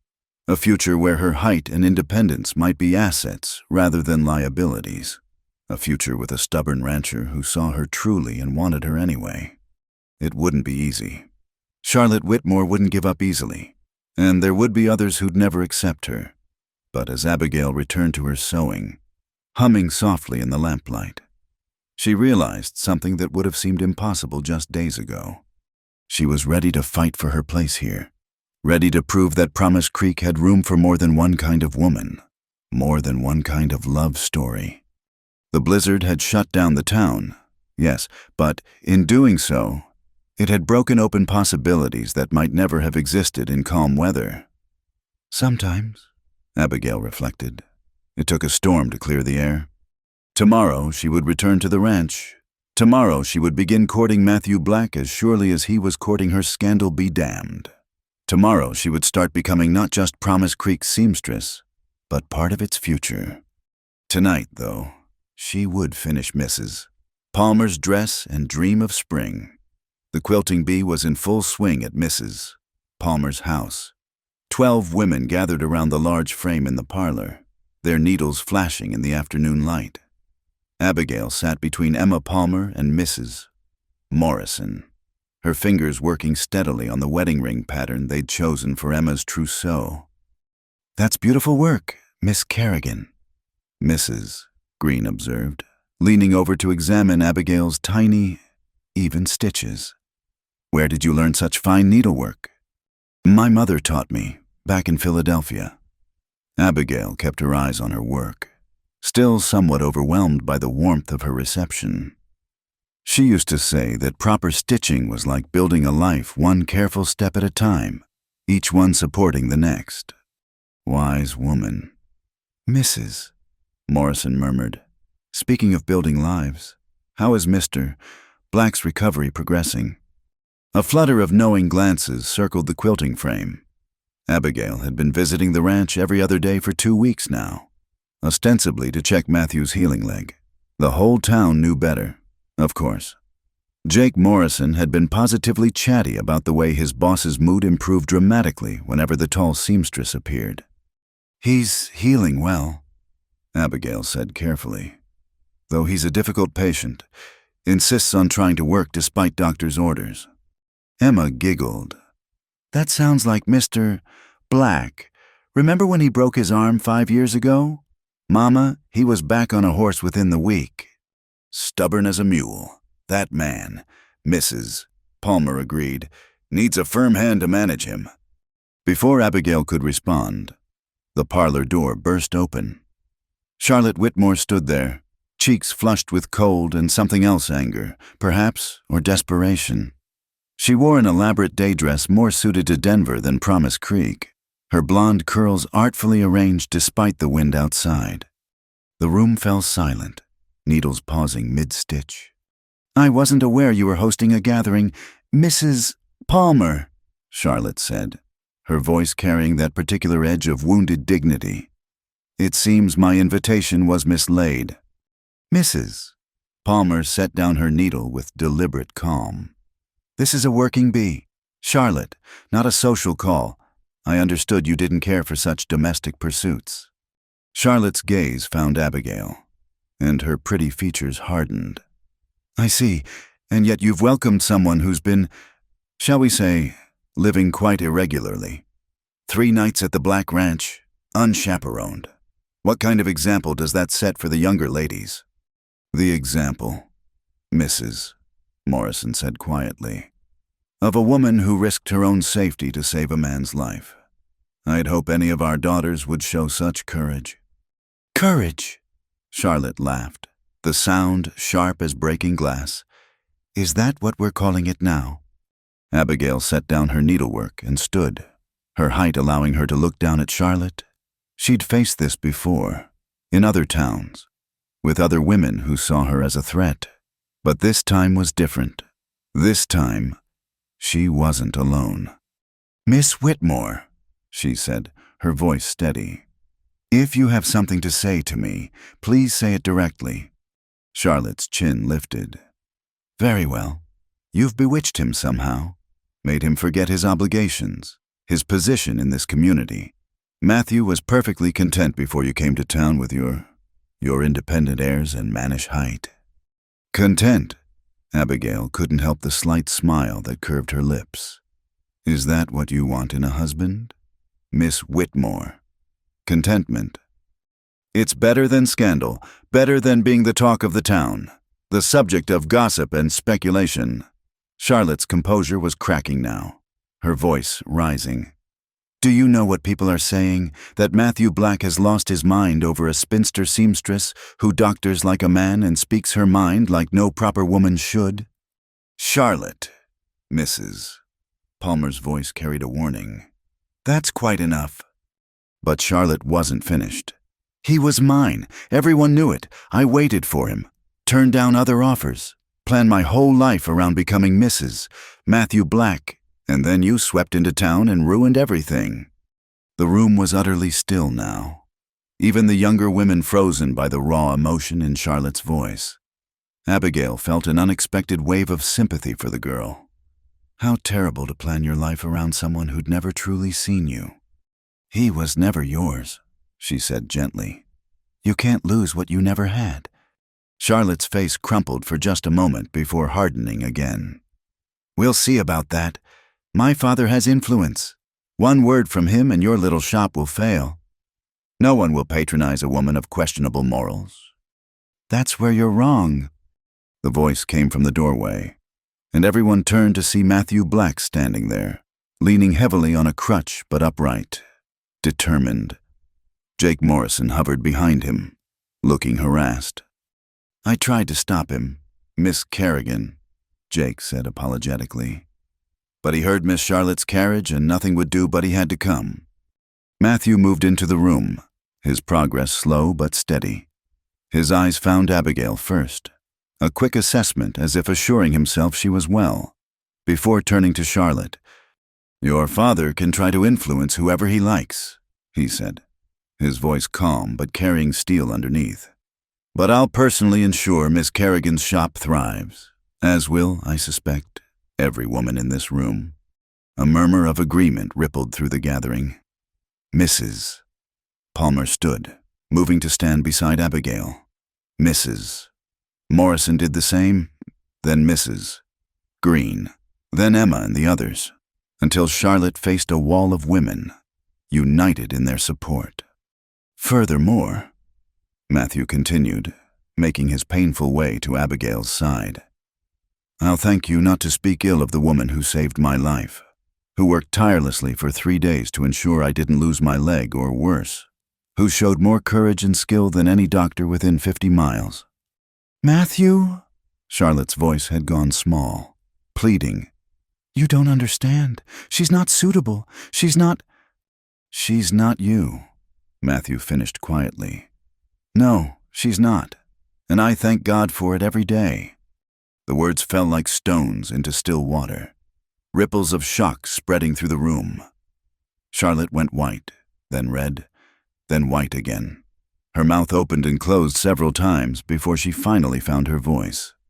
You'll regret this, she whispered, when the novelty wears off, when you realize what you've given up for her. You'll regret it. The only thing I regret, Matthew said firmly, is not speaking plainly sooner. If I had, you might have set your sights on someone who could return your feelings. As it is. He shrugged slightly. I'm sorry. Charlotte, truly, you deserve someone who loves you. But that someone isn't me. Charlotte stood for another moment, her world visibly crumbling around her. Then she turned and fled, the door slamming behind her with enough force to rattle the windows. The silence that followed was deafening. Then Emma Palmer, irrepressible as always, spoke up. Well, that was certainly more exciting than most quilting bees. Nervous laughter broke the tension, and suddenly everyone was talking at once. Matthew swayed slightly, and Abigail immediately moved to his side, slipping an arm around his waist to steady him. You impossible man, she murmured. What are you doing out of bed? Defending my future wife's honor, he replied, just as quietly, though it seems she had plenty of champions already. The words future wife sent another ripple through the room, but Abigail was too focused on his pallor to care about gossip. Jake, bring the carriage around, she ordered. Mrs. Palmer, might I borrow some pillows? This fool needs to get back to bed before he undoes all my careful work. As the women bustled about, gathering pillows and blankets for the journey, Matthew leaned more heavily against her. Was I wrong to come? He asked softly. To make such a public declaration? She thought about it for a moment. Part of her, the part that had learned to survive by being invisible, whispered yes. But the larger part, the part that was tired of hiding, that was beginning to believe in the possibility of belonging, said otherwise. No, she told him, though your timing could use work, and you're going to pay for this exertion with at least another week of bed rest. He groaned theatrically. Tyrant! Invalid, she countered. Come on, let's get you home. As they made their slow way to the door. Mrs. Palmer caught Abigail's arm. This changes things, she said quietly. Charlotte won't give up easily. And her father, well, he's not a man who takes disappointment well. You may face difficulties. I've faced difficulties before, Abigail replied, but never with so much support. Thank you, Mrs. Palmer, all of you. The older woman squeezed her arm. We protect our own in Promise Creek, and you, my dear, are definitely one of ours now. The ride back to the ranch was quiet, Matthew dozing against the pillows despite his best efforts to stay awake. Jake drove carefully, avoiding the worst ruts, while Abigail kept a steadying hand on Matthew's shoulder. She thought about Charlotte's threats, about the mayor's influence, about all the ways this could still go wrong. But she also thought about the women at the quilting bee, their immediate and unified support, about Matthew standing on a broken leg to defend her, about Jake's easy acceptance and Mrs. Holloway's knowing smiles. Maybe that was how change happened, not in grand gestures, but in small acts of courage. One person standing up, then another, until suddenly you had a community. The ranch house came into view, smoke rising from the chimney in the late afternoon light. It looked welcoming, like home, which was strange, because Abigail had stopped thinking of anywhere as home years ago. Nearly there, Jake called back. I'll get Tom to help carry him in. I can walk, Matthew mumbled, stirring. You'll do no such thing, Abigail said firmly. You've played the hero enough for one day. He opened one eye to look at her. Worth it to see Charlotte's face when you all stood together, like an army of avenging angels. Hardly angels, just women who've decided we've had enough of being told what's proper and what's not. Even better, he murmured, closing his eye again. Angels are overrated anyway. As the carriage rolled to a stop and the hands hurried out to help, Abigail allowed herself a moment of pure, dangerous hope. The battle wasn't won. Charlotte and her father would certainly cause trouble. There would be those in town who'd never accept her, who'd always see her as an outsider. But she was no longer fighting alone. She had allies now, friends even. And she had Matthew, stubborn and wonderful, and hers. The storm that had brought them together was over. But something stronger had grown in its wake, something that might just weather whatever storms were still to come. The news reached Abigail at dawn, delivered by a breathless Jake Morrison who'd ridden through the remains of last night's snowstorm. Matthew had taken a bad fall while trying to help rescue a calf trapped in a ravine against doctor's orders, against common sense, against every promise he'd made to stay off his healing leg. He was doing so well, Jake panted, snow still clinging to his coat. But you know the boss. Heard the boys having trouble with that calf and couldn't sit still. Now Doc Hendricks from Cedar Falls is with him, but he trailed off. His young face creased with worry. Abigail was already reaching for her medical bag, her hands steady despite the fear clawing at her chest. How bad? Doc says the leg needs surgery. The break reopened, and there's talk of sending him to Denver. Says it's beyond what he can handle here. Denver. 3 days by train in good weather. Longer with the winter storms. Too far. Too risky with an injury like that. Abigail's mind raced through possibilities, her father's teachings coming back in a rush. Is the bone through the skin? She asked curtly, pulling on her heaviest cloak. No, ma'am, but Doc says it's twisted wrong. And with the prior break... Get me there, now! The ride to the ranch was a blur of white landscape and pounding hooves. Abigail's mind cataloged what she'd need, what she could do, what risks she'd be taking.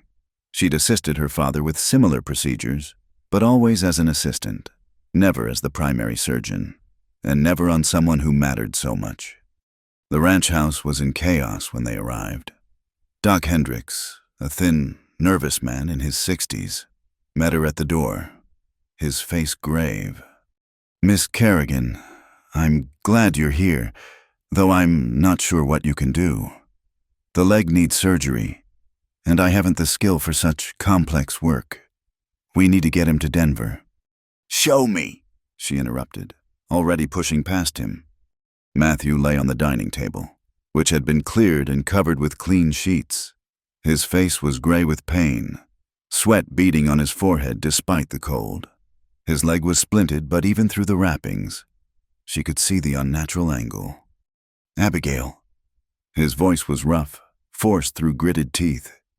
"Jake shouldn't have bothered you." Quiet.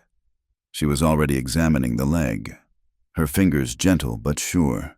The bones had indeed shifted, the previous break complicated by the new trauma. But as she carefully felt along the injury, she began to see possibilities. "Doc Hendricks," she said without looking up, "have you ever performed a manual reduction on a complex fracture?" The older man shifted uncomfortably. "Well, I've read about the procedure, naturally, but in practice..." "I have, several times, assisting my father in Philadelphia." She met his eyes steadily. "I can do this, but I'll need your help, and we'll need supplies: chloroform, clean instruments, proper splinting materials." "Young woman, this is highly irregular." "What's irregular?" she said firmly.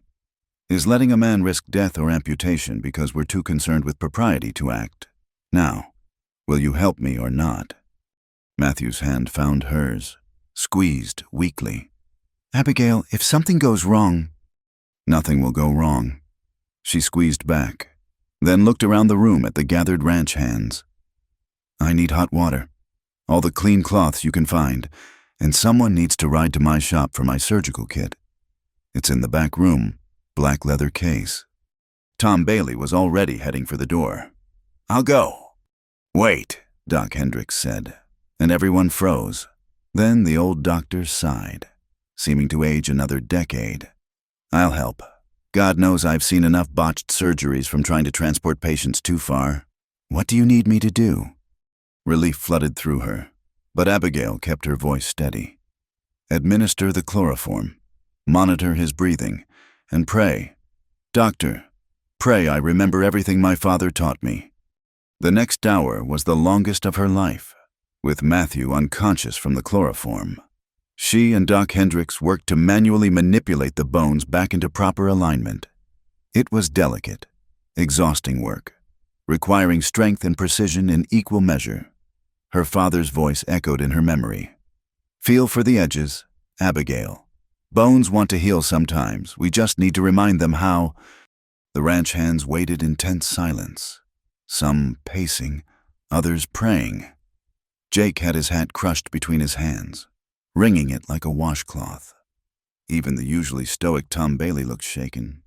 Finally, after what felt like eternity, she felt the bone slip into place. The relief was so overwhelming she nearly cried out. Instead, she simply said, "There, doctor, help me with the splinting." They worked together to immobilize the leg, using a technique her father had learned from an army surgeon: multiple thin splints rather than one heavy cast, allowing for swelling and adjustment. When they finally stepped back, Abigail's hands were shaking. "Remarkable." Doc Hendricks murmured, "I've never seen such skillful work. Where did you say your father practiced?" "Philadelphia General Hospital, before the war. Before he'd volunteered as a field surgeon. Before he'd come home broken by what he'd seen, dying slowly of grief and whiskey. Well, he taught you well." The doctor began cleaning instruments, his movements thoughtful. "You know, I'm getting too old for this work. Been thinking of retiring, moving to California where my daughter lives. Town like Promise Creek needs someone younger, someone with real skills." The implication hung in the air, but Abigail was too focused on Matthew to fully grasp it. He was beginning to stir, the chloroform wearing off. She took his hand, watched his eyes flutter open, saw the moment of confusion before they found her face. "Did it work?" he whispered. "Perfectly. Though if you ever pull a stunt like this again, I'll break your other leg myself." A weak smile crossed his face. "Noted. Though I notice you're not calling me foolish for trying to save the calf." "Oh, you're foolish. Monumentally foolish. But I understand why you did it." She smoothed his hair back from his forehead. "Rest now. The hard part's over." But she was wrong about that. The hard part came 3 days later, when Mayor Whitmore himself appeared at her shop. Charlotte's father was a large man, soft from good living but with shrewd eyes that had won him political power and financial influence. "Miss Kerrigan," he said without preamble, "I'll be direct. You're not wanted in this town. Whatever hold you have on Matthew Black, I suggest you release it, for everyone's sake." Abigail set down the dress she'd been hemming, meeting his gaze steadily. "I have no hold on Mr. Black beyond friendship and medical care. Don't play coy with me, woman. The whole town knows he's besotted. My Charlotte is heartbroken." His face darkened. "I've been patient, hoping you'd see sense and leave on your own. But my patience has limits. As does mine. Mr. Whitmore, what exactly are you threatening?" "Not threatening, promising." He pulled out a document. "This is a notice of lease termination. Turns out I own this building through a holding company. You have 1 week to vacate." Abigail's stomach dropped, but she kept her face calm. "On what grounds?" "Moral turpitude. Unmarried woman spending nights at a bachelor's residence. Bad for the town's reputation." His smile was cold. "Of course. If you were to leave Promise Creek entirely, I might be persuaded to tear this up." "I see." She stood slowly, drawing herself to her full height. "And if I refuse, then you'll find every door in this town closed to you. No one will rent to you. No one will buy from you. I'll make your life here impossible." "You can try." His face flushed at her calm defiance. "You think those women will protect you? You think Matthew Black can shield you from the consequences of your choices? I run this town. Miss Kerrigan, cross me at your peril." After he left, Abigail sank into her chair. The notice crumpled in her hand. 1 week. She looked around the shop she'd worked so hard to build, at the half-finished orders, at the life she'd begun to create here. She was still sitting there when Mrs. Palmer burst in, followed by Mrs. Holloway and Mrs. Morrison. "We heard," Mrs. Palmer said without preamble. "That pompous windbag, throwing his weight around. Well, he's about to learn something about the women of this town." "What can you do?" Abigail asked tiredly. "He owns the building." "He owns this one," Mrs. Holloway said with a gleam in her eye. "But he doesn't own mine. I've got a whole empty storefront attached to the boarding house, bigger than this one. Better light for sewing. It's yours if you want it." "And," Mrs. Morrison added, "my husband's organizing the ranch hands. Seems they're mighty grateful for how you saved their boss. They're planning to help you move, and several have wives who need seamstressing done. The Methodist Church ladies are mobilizing too," Mrs. Palmer said with satisfaction. "By tomorrow, you'll have more orders than you can handle. Let Whitmore try to run you out of business when half the town is lined up at your door." Abigail felt tears prick her eyes. Why are you all doing this?" "Because it's right," Mrs. Palmer said simply. "Because we're tired of men like Whitmore deciding who belongs and who doesn't. Because you saved Matthew Black's life twice now, and that matters. But mostly because you're one of us, and we protect our own." The move happened 2 days later. What should have been a disaster became almost festive, with ranch hands carrying furniture, church ladies organizing inventory, and children running underfoot with boxes of thread. Matthew, still bedbound at the ranch, sent Jake with specific instructions and a bank draft. "Boss says to get whatever you need for the new shop," Jake reported. "And he says to tell you he's sorry he can't be here to help, but he's following doctor's orders." He grinned. "First time ever, according to Tom." The new shop was indeed better than the old larger, with tall windows that caught the morning light and a small apartment above for privacy. As Abigail arranged her father's medical instruments alongside her sewing supplies, she realized she was creating something new, not just a seamstress shop, but a place of healing in all its forms. Doc Hendricks stopped by as she was hanging her sign. "Been thinking about what I said the other day," he said gruffly. "About retiring. This town could use someone with your skills. Not just for sewing, but for doctoring too. I could teach you what I know, help you get established." "I'm not a real doctor," Abigail protested. "Neither was I when I started. Frontier towns can't be choosy. You've got the skills and the backbone for it. Think about it." As he walked away, Abigail stood looking at her new shop, at the people still helping, at the life taking shape around her. Mayor Whitmore had tried to break her, but instead had revealed something precious. She had a community now, people who would fight for her, just as she'd fight for them. Tomorrow she would visit Matthew, check his healing, probably scold him for trying to do too much too soon. Next week she would start taking on Doc Hendricks' simpler cases, learning the formal side of what she'd always known by instinct. Next month there would be new challenges, new battles with those who couldn't accept change. But today, as the sun set over Promise Creek and neighbors called cheerful good nights, Abigail Kerrigan stood in the doorway of her new shop and felt something she hadn't experienced in years. She was home. The Black Ranch transformed under Abigail's steady management. What had begun as temporary help during Matthew's recovery evolved into something deeper, a partnership that had the whole valley talking. She arrived each morning at dawn, medical bag and sewing basket in the wagon, dividing her time between checking Matthew's healing progress and bringing order to a household that had lacked a woman's touch for too long. "You've done something to this place," Tom Bailey observed one morning, finding Abigail organizing the ranch ledgers while Matthew dozed in his chair by the fire. "Haven't seen it run this smooth since Mrs. Black passed. God rest her." Abigail looked up from the accounts, a pencil tucked behind her ear. "The systems were all here. They just needed updating. Did you know you've been overpaying for grain by nearly 20%? "That's so." Tom whistled low. "Boss usually handles the purchasing, but with his leg..." "I've already spoken with Henderson's Mill about adjusting the price. They'll deliver the new order Tuesday." She turned back to the books, then paused. "I hope I haven't overstepped. It's just that waste bothers me, and..."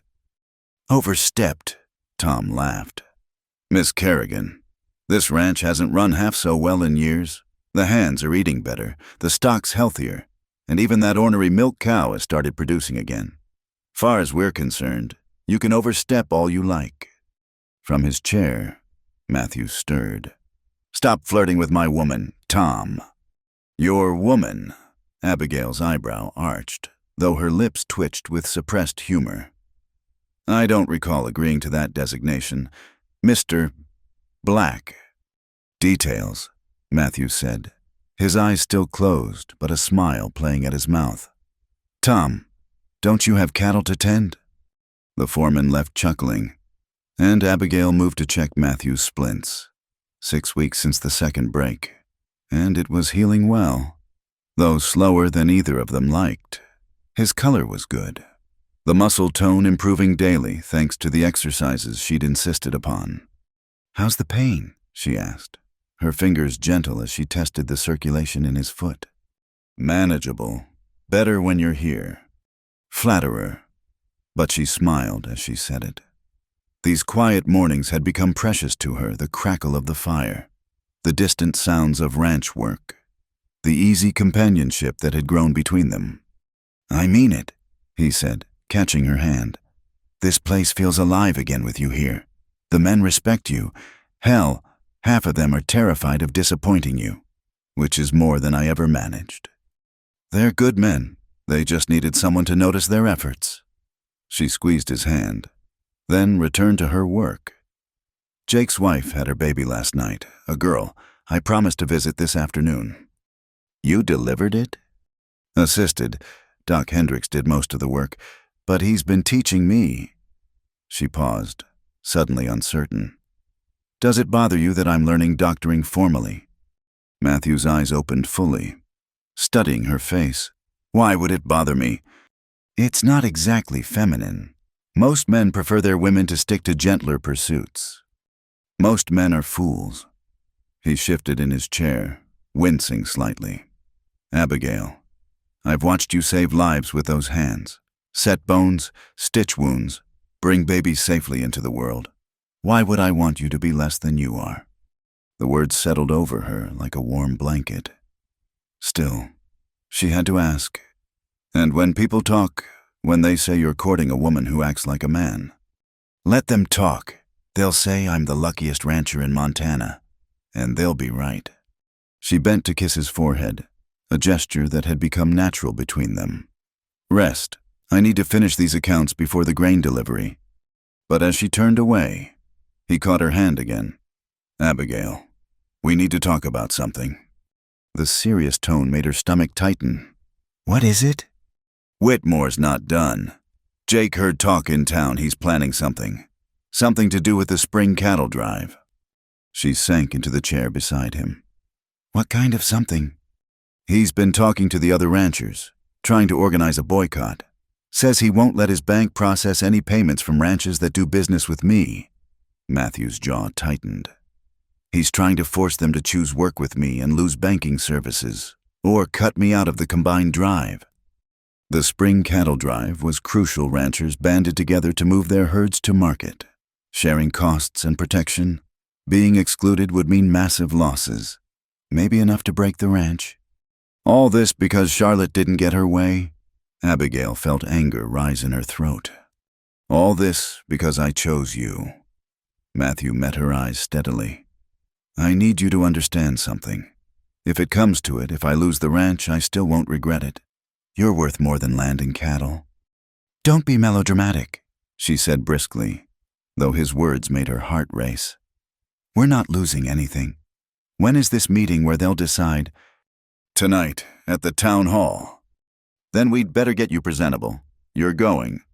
Abigail, I can barely walk. You can sit in a wagon well enough, and you'll face them directly. Not hide here like you have something to be ashamed of. She stood, mind already planning. I'll need to press your goods suit. Jake can drive. We'll pad the wagon bed so the journey won't jar your leg. You said we. She paused at the doorway. Of course I did. You don't think I'd let you face those vultures alone? The meeting was already in progress when they arrived. The town hall packed with ranchers, merchants, and townspeople. Conversation died as Jake and Tom helped Matthew inside, Abigail walking beside them with her head high. Mayor Whitmore stood at the front, his face darkening as he saw them. This is a closed meeting, Miss Kerrigan. No place for women. Then I'll wait outside, she said calmly. But Mr. Black has every right to be here, as one of the largest ranch owners in the valley. Black! Whitmore's voice was cold.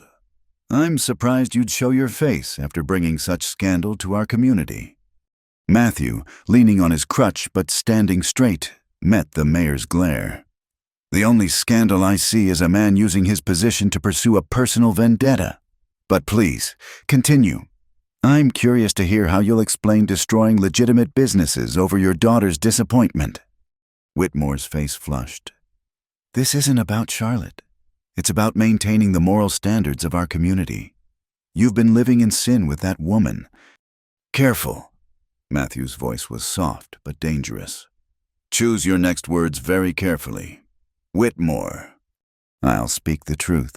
She comes and goes from your ranch at all hours, spends nights there, acts like she owns the place. Because I've asked her to. Matthew stepped forward, his weight careful on the injured leg. Because she saved my life. Because she's brought better management to my ranch than I ever could. Because I intend to marry her as soon as she'll have me. Gasps rippled through the crowd.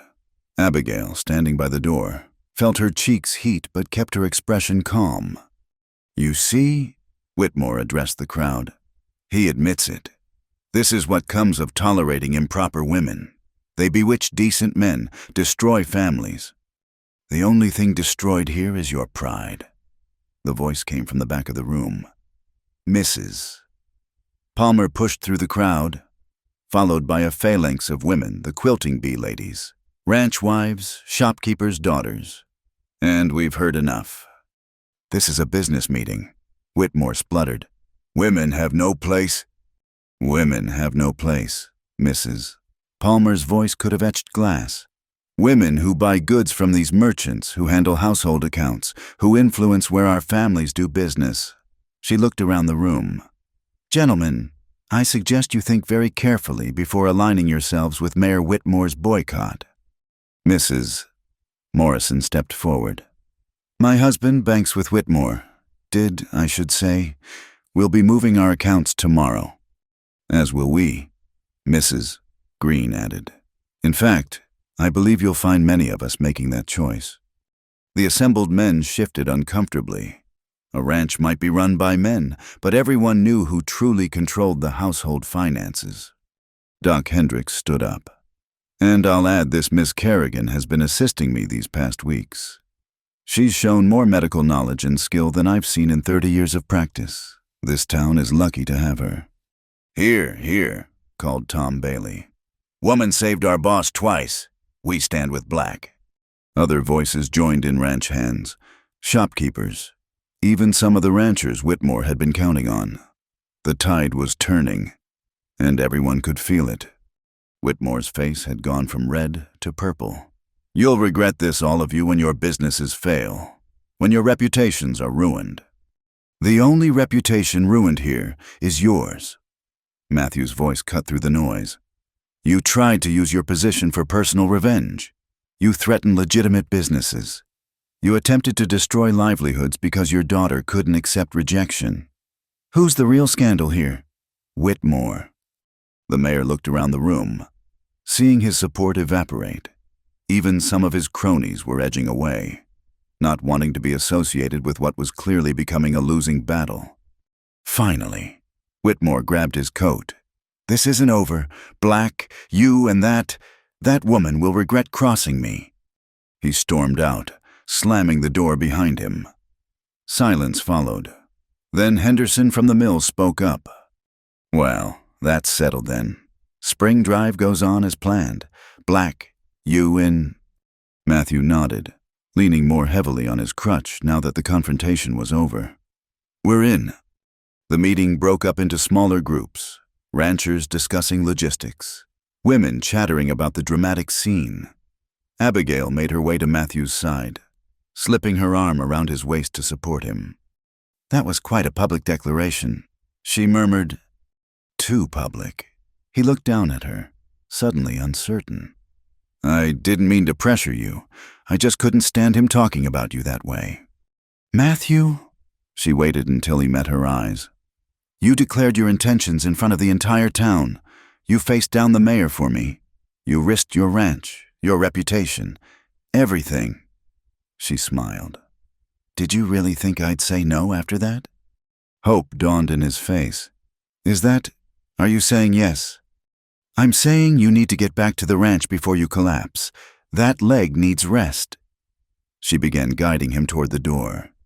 But yes, Matthew Black, when you can stand at the altar without a crutch, I'll marry you. Jake was waiting with the wagon, grinning broadly. Heard the commotion from out here. Sounded like Whitmore got what was coming to him. As they helped Matthew into the wagon bed, townspeople began approaching, ranchers shaking his hand, promising their support for the drive, women congratulating Abigail, welcoming her officially into their community. Even Charlotte's friends, freed from the need to support her position, offered tentative smiles. The ride back to the ranch was quiet, Matthew dozing against the cushions while Abigail sat beside him, one hand resting on his shoulder. The stars were brilliant overhead, the March air crisp but no longer bitter with winter's edge. Spring's coming, Jake observed. Be time for the drive before you know it. Spring, season of new beginnings, of growth, of life returning to the land. Abigail thought of the garden she planned to plant behind the ranch house, of the improvements they could make to the herd. of the life they would build together. Yes, She agreed softly, spring's coming. and with it, the promise of everything she'd thought she'd never have: a home, a community, a partner who saw her strength as something to celebrate rather than fear. The storm that had brought them together was long past, but what had grown in its wake was strong enough to weather whatever came next. As the ranch house came into view, windows glowing warmly in the darkness, Abigail Kerrigan, soon-to-be Black, smiled. She'd spent so many years running, searching for a place to belong. Now, at last, she'd found it. Not in a place, but in the choice to stay and fight for what mattered, in the courage to be herself fully, in the love of a man who wouldn't ask her to be less than she was. The journey had been long and often lonely, but as Matthew stirred and reached for her hand, as the ranch hands called out greetings, as the familiar walls welcomed her home, she knew every hard mile had been worth it. She was no longer leaving at first light. She was home. Spring came to Promise Creek like a tentative guest. Melting snow revealing brown earth, eager for seed. The ranch buzzed with preparation for the cattle drive.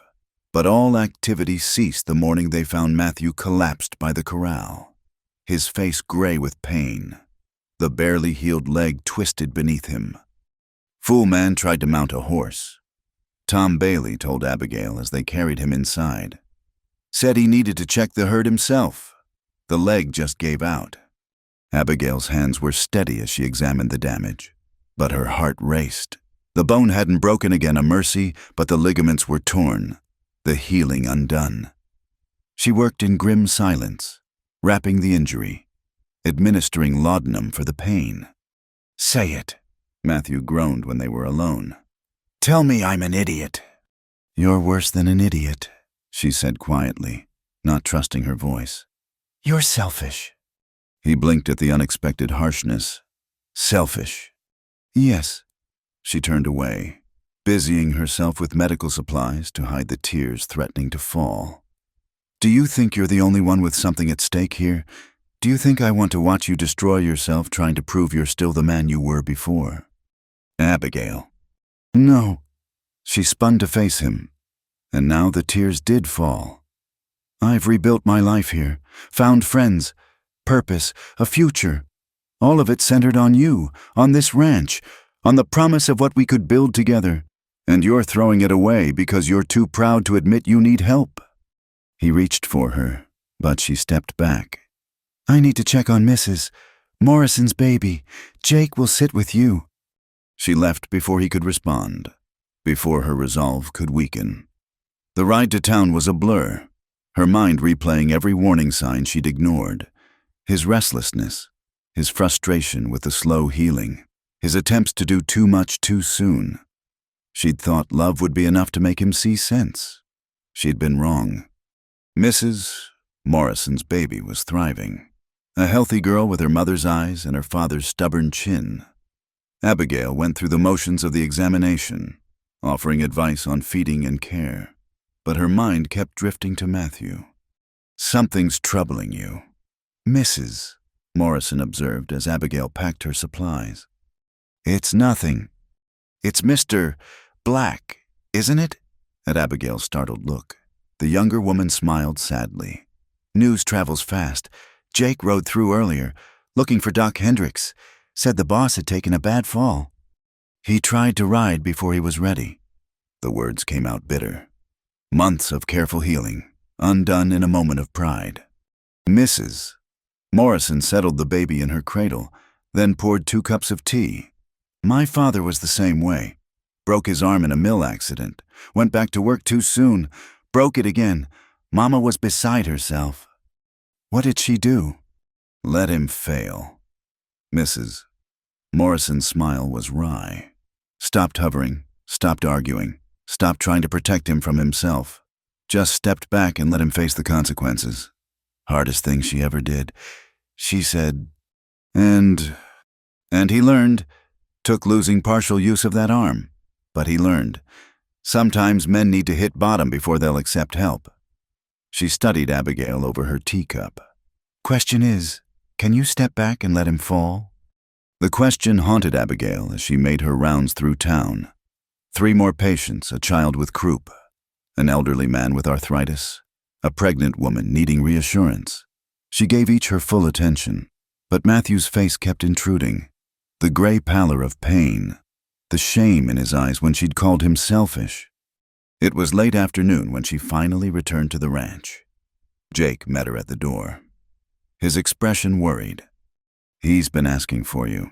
Won't take the medicine. Won't eat. Just stares at the ceiling like he's lost something precious. She found Matthew where she'd left him, but he looked worse hollow-eyed. His jaw clenched against pain he wouldn't medicate. "Why haven't you taken the laudanum?" she asked, checking his pulse. "Needed a clear head. Needed to think." He caught her hand. "You were right. I am selfish. So caught up in what I've lost. I couldn't see what I still have." She sank into the chair beside his bed. Exhaustion suddenly overwhelming. "What have you lost?"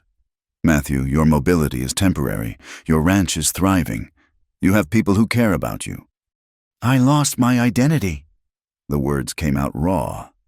"I've been Matthew Black, rancher, since I was 16. The man who could outride, outwork, outlast anyone in the valley.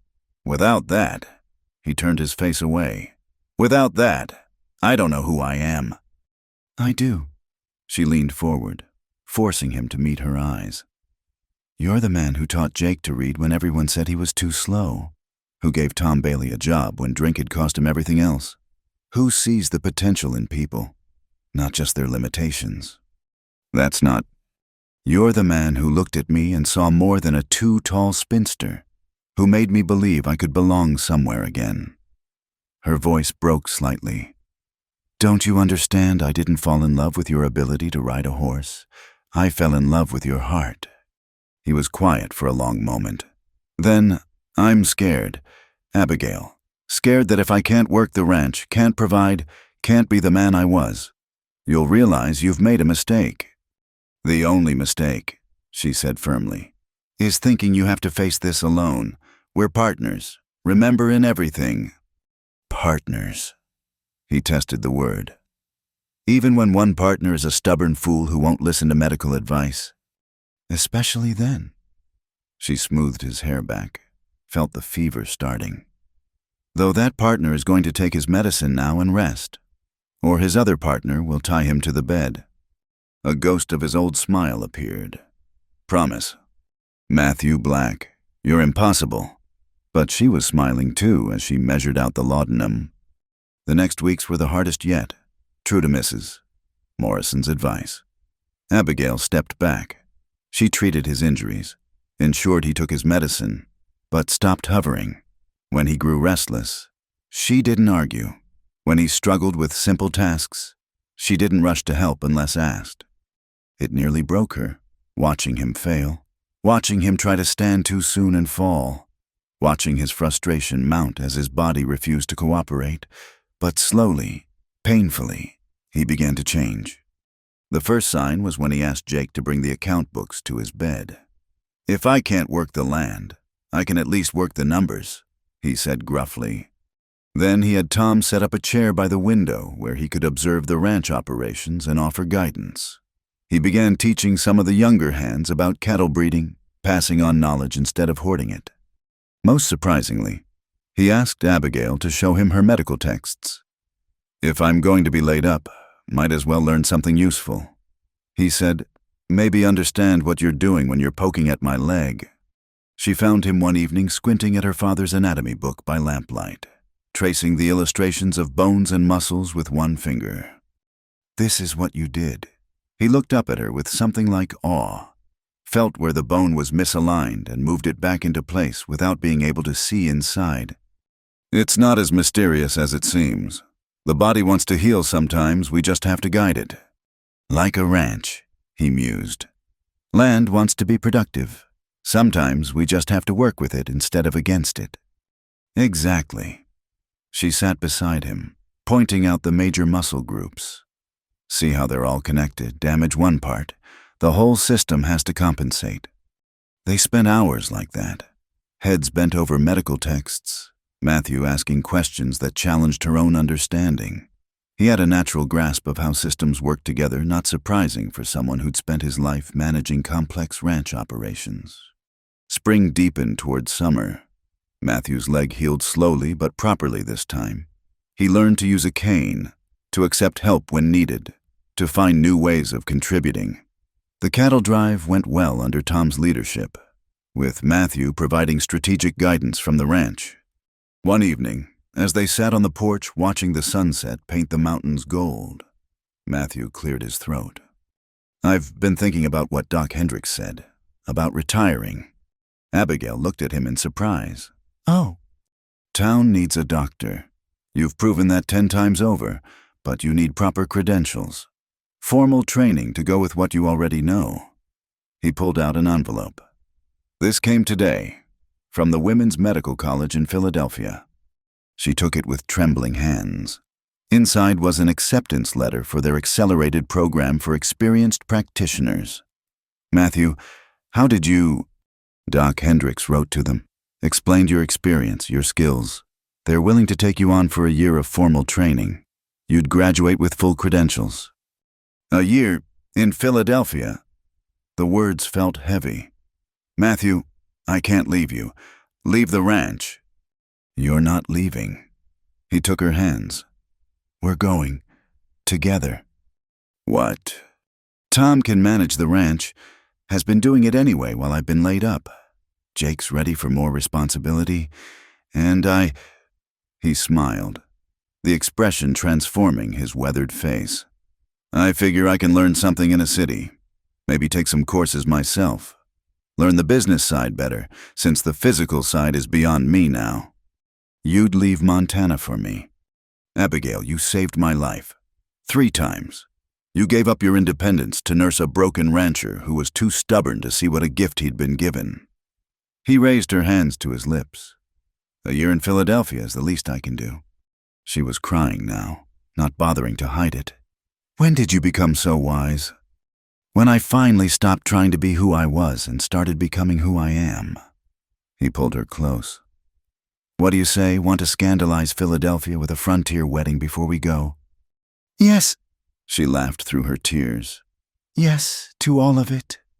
They were married 2 weeks later in the Promise Creek Church, Abigail wearing the blue dress that had first caught Matthew's eye, Matthew standing straight with his cane, surrounded by the community that had fought for them. Even Charlotte Whitmore attended, subdued but gracious, having found her own happiness with a banker from Cedar Falls. As they stood before the altar, Abigail thought about the journey that had brought them here, the blizzard that had trapped her when she'd meant to flee, the breaks and falls that had taught them both about strength and vulnerability, the storms they'd weathered, literal and figurative. "Do you take this man?" Reverend Collins asked. "I do," she said, her voice clear and certain. Because she did. She took him as he was not the invincible rancher he'd been, but the complex, vulnerable, determined man he'd become, just as he took her not as someone to be tamed or diminished, but as a partner in the fullest sense. When they kissed, the congregation erupted in cheers. Jake whistled, "Mrs." Holloway sobbed into her handkerchief, "Mrs." Palmer nodded approvingly. And somewhere in the back, Doc Hendricks smiled, pleased with the future he'd helped set in motion. As they walked back down the aisle, Matthew leaning slightly on both his cane and her arm, Abigail caught sight of their reflection in the church windows, a tall woman and a proud man. Neither perfect, both scarred by life but stronger for it. Not the couple anyone had expected, but exactly who they were meant to be. "Ready for our next adventure, Mrs. Black," Matthew murmured. "Ready," she confirmed, and meant it. Because this wasn't an ending, not of her independence, not of his strength. It was a beginning, a chance to build something new on the foundation of what they'd each brought to Promise Creek, something that honored who they'd been while embracing who they were becoming. The storm had broken more than just Matthew's leg that winter. It had broken down walls, challenged assumptions, changed the very fabric of their community. And from that breaking had come something beautiful, not despite the pain, but because of how they'd chosen to heal. together. 5 years had passed since the winter storms that changed everything. Philadelphia had given them both what they needed: Abigail, her medical degree; Matthew, a deeper understanding of business and finance that served the ranch well. Now they were back in Promise Creek, building the life they'd dreamed of during those long months of study and separation. The morning sun streamed through the windows of the expanded clinic attached to their home, where Abigail, Dr. Black now, though most still called her Miss Abigail, was examining young Timothy Morrison's scraped knee. The boy, Jake's eldest, sat bravely on the examination table while she cleaned the wound. "Will it leave a scar?" Timothy asked hopefully. "Perhaps a small one," Abigail said with a smile. "But why would you want a scar?" "Papa says scars tell stories, like Mr. Matthew's leg. It tells the story of how you saved him and fell in love." From the doorway, Matthew chuckled. "That's one version of the story." He moved into the room with only the slightest limp now, the cane abandoned months ago. "Though I'd say the scar tells the story of my stubbornness more than anything else." Abigail looked up from her work. "I thought you were meeting with the cattle buyers." "Finished early. Tom handled most of it. He's gotten sharp as a tack with negotiations." He ruffled Timothy's hair. "Your papa's looking for you. Young man, something about helping with the new calves." The boy's eyes lit up, and as soon as Abigail finished bandaging his knee, he was off like a shot. They watched him go with shared amusement. "Remember when we thought we might not have this?" Matthew moved behind her, wrapping his arms around her waist. "A home, a practice, a community that accepts us as we are." She leaned back against him. "I remember being ready to leave on the morning train, if you hadn't come after me." "If you hadn't stayed when I was hurt. If the storms hadn't trapped us together." They stood in comfortable silence, watching through the window as Promise Creek went about its morning business. The town had grown in 5 years. The railroad brought new families, new businesses, but the heart of it remained the same: a place where people looked after each other, where differences could become strengths. "I have something to tell you," Abigail said softly. Matthew turned her to face him, concern flickering in his eyes. "What is it? Is everything all right?" "Everything's perfect." She took his hand, placed it on her still flat stomach. "Or it will be, come autumn."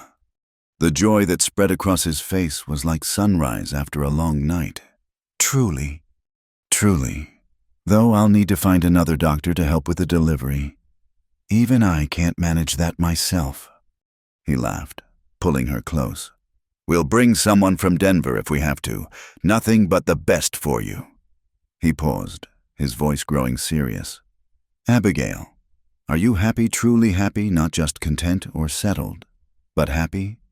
She thought about the question, about all the roads that had led to this moment, the loneliness of those early years traveling from town to town, the fear that she'd never belong anywhere, the pain of always being too much or not enough for the narrow boxes people tried to fit her into. Then she thought about waking up each morning beside Matthew, about the patients who trusted her with their lives, about the women who still gathered for quilting bees where conversations ranged from recipes to women's suffrage, about the ranch that thrived under their joint management, the medical practice that served the entire valley, the home they'd built that welcomed all who needed shelter or healing. "I'm more than happy," she said finally. "I'm whole. For the first time in my life, I'm completely, authentically myself. And I'm loved for it, not despite it." "Good." He kissed her forehead, a gentle echo of that desperate kiss at the train station years ago. "Because I plan to spend the rest of my life making sure you never regret staying." A knock at the clinic door interrupted them. Mrs. Palmer entered, supporting her husband, who was holding his arm awkwardly. "Sorry to interrupt," Mrs. Palmer said, though her eyes twinkled knowingly. "Henry's done something foolish to his shoulder." As Abigail moved into doctor mode, examining Mr. Palmer's dislocated shoulder, she caught Matthew's eye. He smiled and mouthed, I'll start lunch. Before heading to their living quarters. This was their life now, interruptions and emergencies balanced with quiet moments of joy. Medicine and ranching, tradition and progress, independence and partnership all woven together like the quilts the women of Promise Creek still made. After relocating Mr. Palmer's shoulder and sending the couple on their way with instructions for care, Abigail stood in her clinic, hand resting on her stomach.